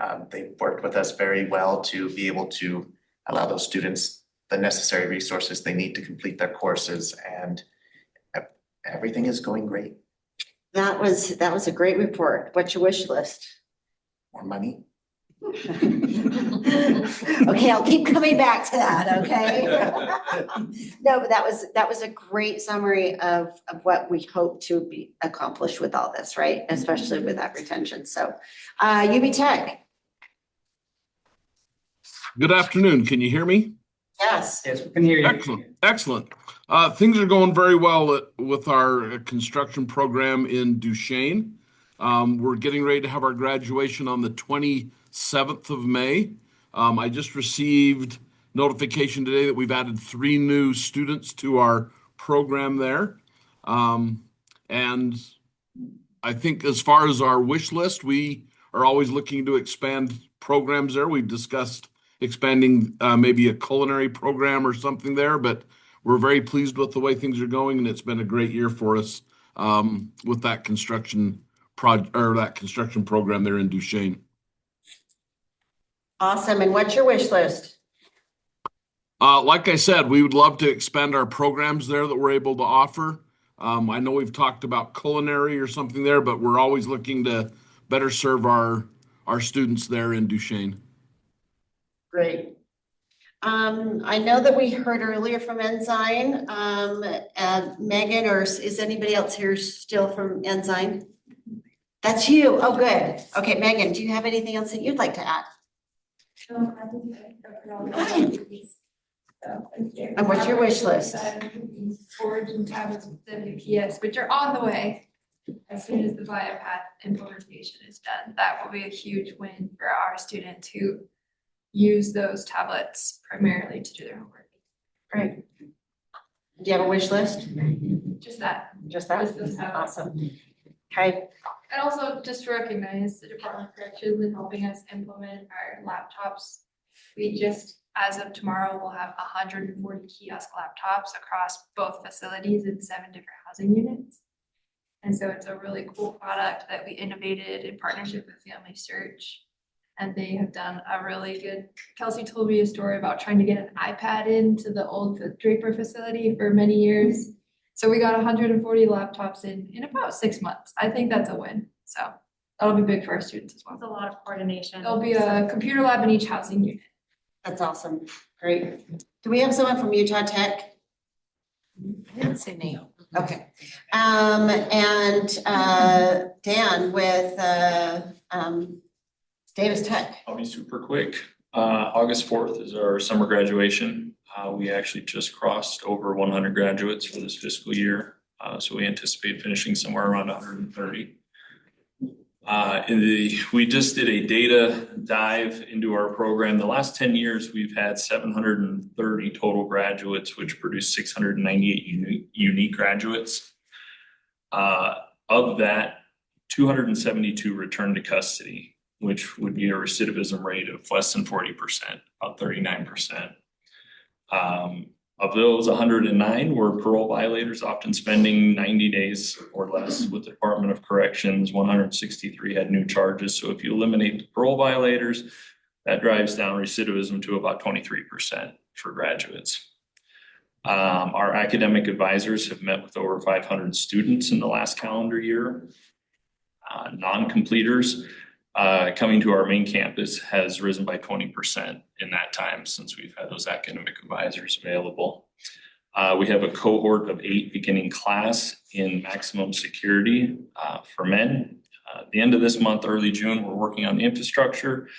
They will take classes like professionalism, digital literacy, financial principles. That's all I got. I don't, that 23% is pretty awesome. We're very proud of it. Yeah. And I think that's where, when I talk about data, like these are the kinds of numbers and experiences that we need the legislature, our public partners to know this is a big deal, which is why when you talk about how can we help, how can I help, how can we as a council help to have more inmates have access through the jails, because they are the low risk with nothing else to do in these jails. They just are not the programming that's available at the main campuses. And so it's just awesome. That's great. Funding and access are our concerns. Is what? Funding and access. Funding and access. Absolutely. So anything more specific about that wish list? We would love the opportunity to expand our program offerings to allow more students. We do have concerns about students being excluded and being required to meet items that they have no control over in order to be eligible in the Department of Corrections eyes to attend class, which is concerning. Can you give more information about that? Absolutely. Students that are referred for drug treatment, or they are told that you need to be sober, without any guidelines to what does that look like? They don't have the ability to cap themselves for drug treatment. Drug treatment is often offered on the back end of a sentence. So now you've used up your incarceration in your last 6 months, you're going to get into this drug program that has now been made contingent on attending education with any one of us. They complete it and they're released, and that opportunity to go to school is gone. Chris is nodding. I think he knows what I'm saying. So it's concerning. I think that's why I brought up to Becky, like what is happening with your programming schedule, and how can we make this more practical for really them to be ready for the outside, that they are managing multiple things and not just all or nothing. And the statistics say that they need it just before they get out, right? So I think this one's a little bit of a different angle though, because there's a difference between scheduling an inmate who is wanting to access multiple things. And what Dan's talking about is an inmate who's in post, and correct me if I'm wrong, but an inmate who's in post-secondary or wanting to do post-secondary, not knowing when they're gonna get flagged for treatment. But then if they go and they do treatment and they complete and they get a 4-month time cut, then they are out. Is that what And you're then referring don't to? finish post-secondary. So there's multiple angles to that conversation that I think have different nuances. Because if they're in Dan's program and like we projected that they would be able to complete Dan's program because they were within the 3 to 5 years to release. And then suddenly substance treatment is like, okay, we're gonna pull you in for substance treatment. Dan's been working with our substance team to say like, hey, you can do substance like in the morning and we'll do BTs in the afternoon and therefore the schedule or vice versa. But then the moment that individual finishes treatment and they get their 4-month time cut, which they are allowed to get, then it's like, okay, the board is then saying, okay, goodbye. You've now completed your parole. You no longer need to be here. And they're paroling in a good way and also in a not so good way, depending on where they're at in a post-secondary program. So that's where I can help. I would love to have a follow-up meeting with you, Kelsey, with UDC, with their programming director, with David Bacavoy, who's our rep here from the board. Oh. Right? Dan. Dan Bacavoy, excuse me. Dan Bacavoy, one of the Bacavoys who's on the parole. And with you two are the major ones there at the facility, just to say, how can we do math better? Right? That's really what it is. It's doing the math with the board better so that they are prepared and completed and ready. Because I would like them to finish their education and then be a TA while they're waiting for that time period, right? So they're repeating some of the classes and being a mentor. I think the complexities come in depending on what program it is, because if you're looking at like an associate program with SLIC, that doesn't have a time diminishing piece to it, whereas a technical program does. So Maybe we need to consider changing that. So like, I kind of know somebody who might be able to do that. most of the technical skills are ones that you want to learn closer to when they're getting released so that they can go out and apply those skills in the workforce. And so some of it is a timing piece where if we ideally treatment can happen sooner and then we're pulling post-secondary or vice versa, but there are some complexities on that time diminishing aspect of a technical certification that come into play with our students that maybe like an associate degree is recognized as an associate degree no matter when you get it. But a technical certification, the timing of that matters when you're looking at employability on the outside. Mm-hmm. And so that's part of the conflict that we run into with those technical certifications is we want to time it right so that they get it before they release. But then if they release quicker, the question then becomes, if we hold them back to complete post-secondary, like that feels like a punishment in some cases. And so that's where we run into conflict is like, yeah, they completed treatment, they got their 4-month time cut, they're eligible for release. We don't necessarily want to hold them back from releasing if they've met that eligibility. And that's where Dan runs into conflict on his end, because now these individuals are going out into the world without the certification that they could have completed. And so that's the balance is like the best interest of the student and not withholding that release if they have the ability to release.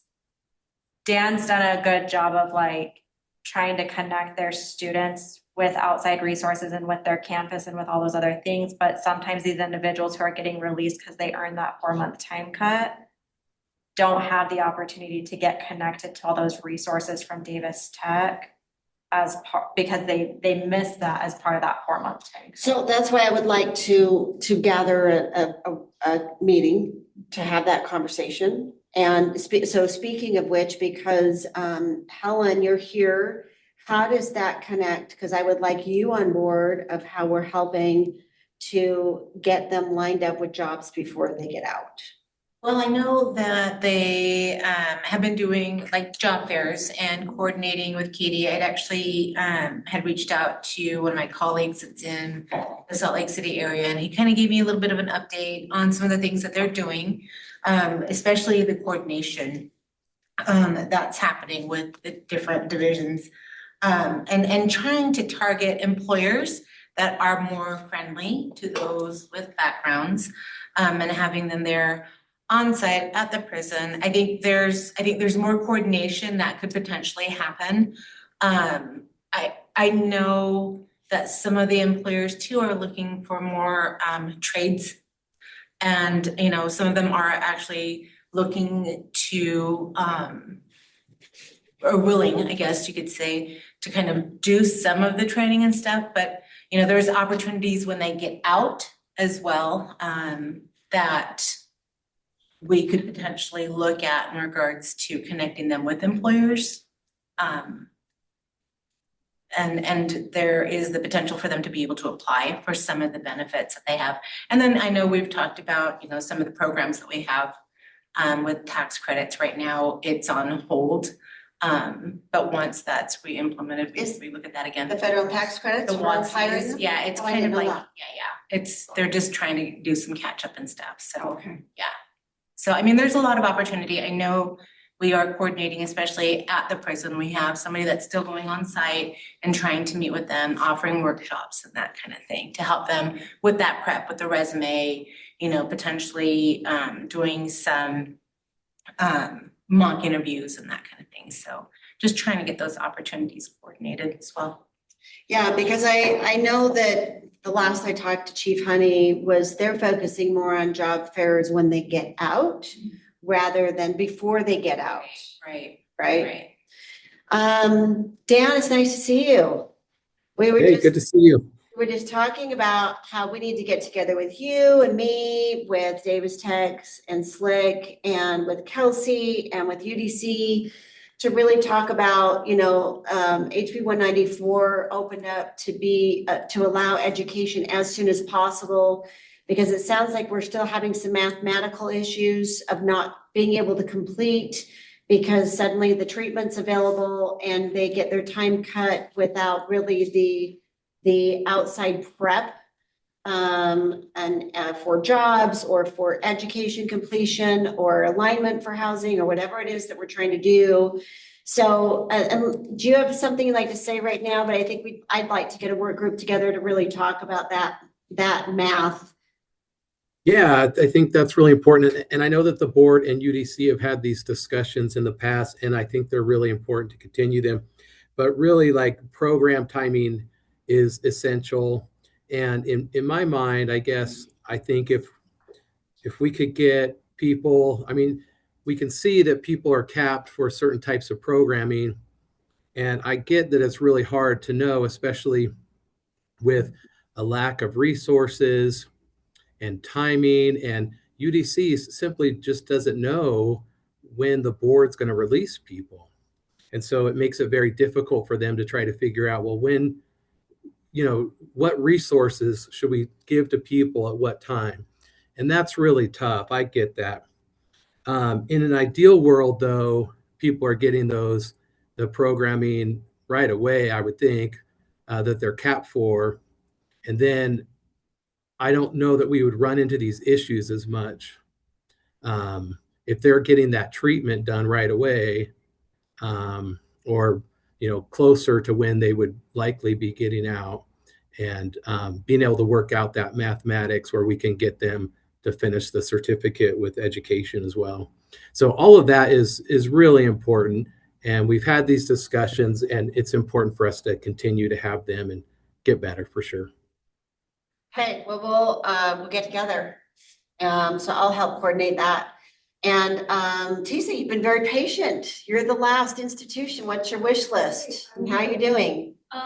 Things are going well for UPEP. Andy sends his regards. Sorry, he's not here today. Our bachelor's degree students are still doing well. We have 12 students enrolled in the bachelor's degree cohort. They finished their spring classes last week. They start their summer classes next week, so no rest for them. And they're still on track to graduate next summer, so that'll be our first bachelor's degree graduation. We recently received a $1 million grant from the Mellon Foundation to support the work that we're doing at the Student Center.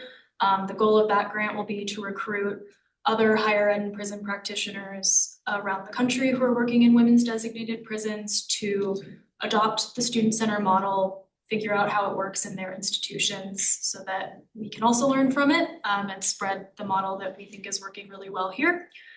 And then we also are pursuing an opportunity for another sizable grant, again, to work on the Student Center and kind of share out the Student Center model. This grant would also allow us more support within our Student Center here. And one thing we'd like to develop is more reentry support. Specifically, we're having a lot of people coming into the Student Center to get help with their board packets and, you know, to kind of start to prepare for reentry. And so our hope is to gather more resources so that we can have those in the Student Center so that people who are preparing for reentry can come and talk to education advocates, talk to our staff, and have those resources. That's awesome, because I think that reentry piece is what we're doing all this for, right? So thank you. And Dan, I didn't give you a chance to give us your wish list for this group. My wish list? Yeah. In an ideal world, people who are capped for certain programming would get it automatically without the board having to order it, with the knowledge that likely the board's going to order it. UDC, like if somebody obviously should be capped for drugs and substance abuse, it's likely the board's going to order that. So to get that person started early on before a board order, I think would be really nice to be able to work that out properly. All right, well, let's address that when we are talking math with UDC, okay? And then we also have Danielle Pedersen. How are you doing, and how can we help get your students into our programs, or what's your wish list? Hi, great question. I think things are going well generally. It's graduation season, so we have a lot of our high school programs preparing for their graduations. I know Skyview's got a big graduation coming up June 8th. I think our wish list would be leaning into that broadcast model that Snow College was talking about and taking advantage of technology to be able to broadcast some of the direct instruction classes that are happening at the prison out into the county jails where instruction tends to be more packet-based. And great suggestion. So I'm also now going to open it up just for a moment of things that you would like to see reported on or talked about at our next meeting. What's on your mind that you want to have discussed?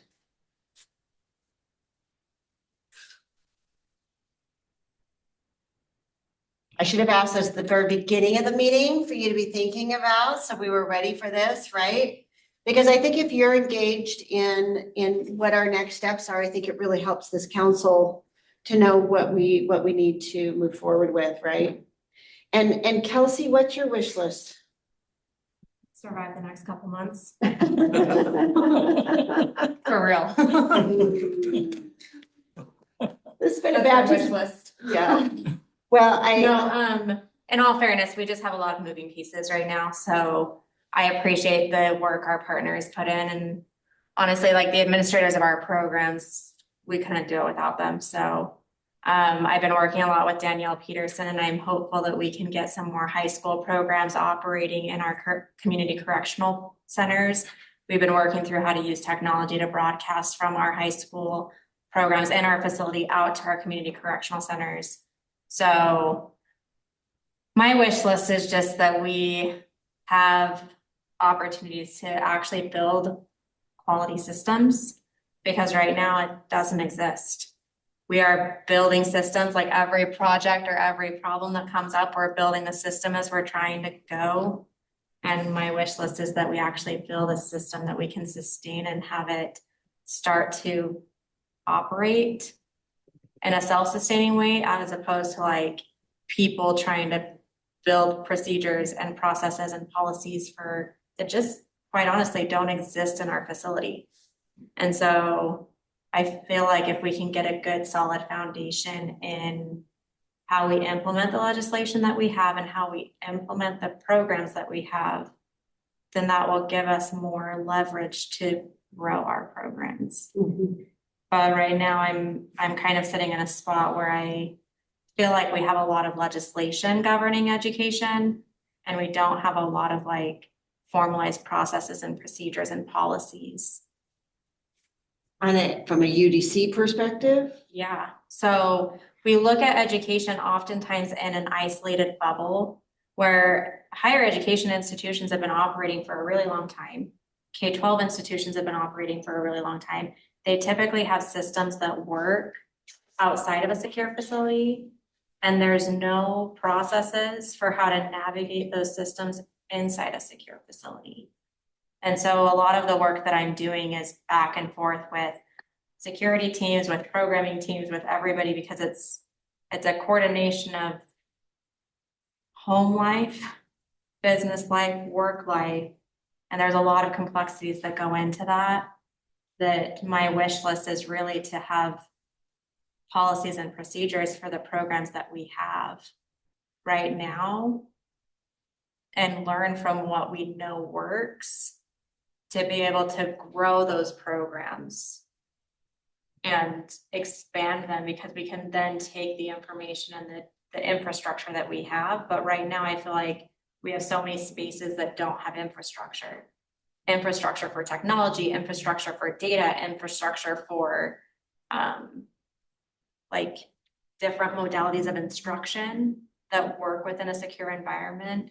And so my wish list is to get those infrastructures in place to support sustainable growth. That's it. Off my soapbox.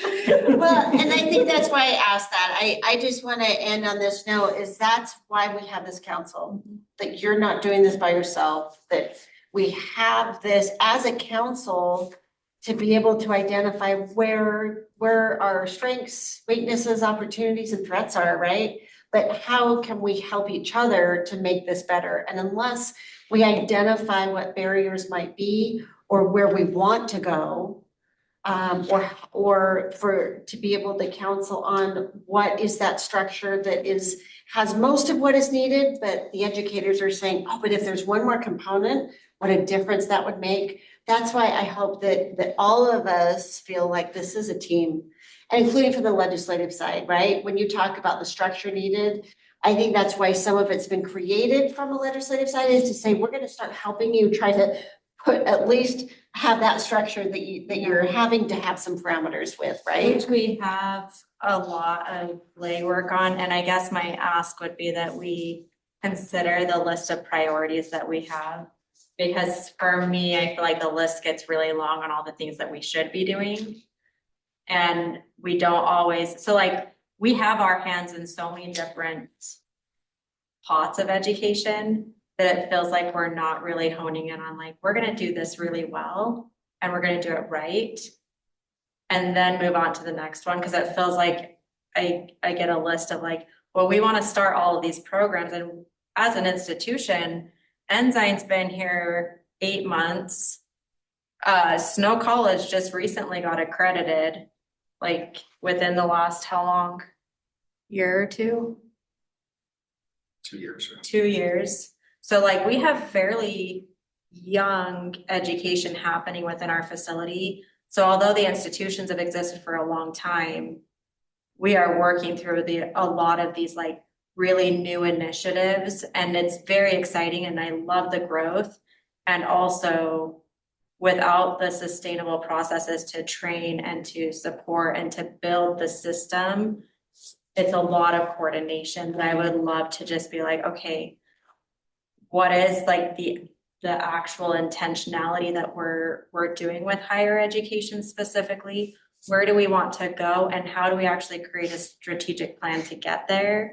As opposed to us trying to be like, oh yeah, let's look at all of these proposals that are coming in and we don't have the funding for it. Like, it feels like there's so many different angles that I feel like it would be really helpful if we focus on a handful of things that we can really influence the most change on. And once we get there, expand it.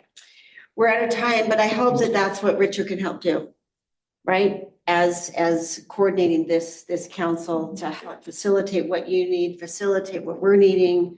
So thank you, everybody, for your time. And I think what we'll do is we'll follow up with what each of you mentioned today with your wish list and some of the action items. And then I think as the two of you are meeting, you can help look at some of that structure and how we can help USHE as this experienced model can help with what you're needing inside too. So thanks, everybody. Appreciate your support. And is there anybody from the public who'd like to say anything? All right. Well, with that, is there a motion to adjourn? Make a motion. Thank you, Chris Bradbury. Motion to adjourn. That is non-debatable. All in favor, say aye. And any opposed, stay seated. Thank you. Thanks. That's right. I think everyone wants to.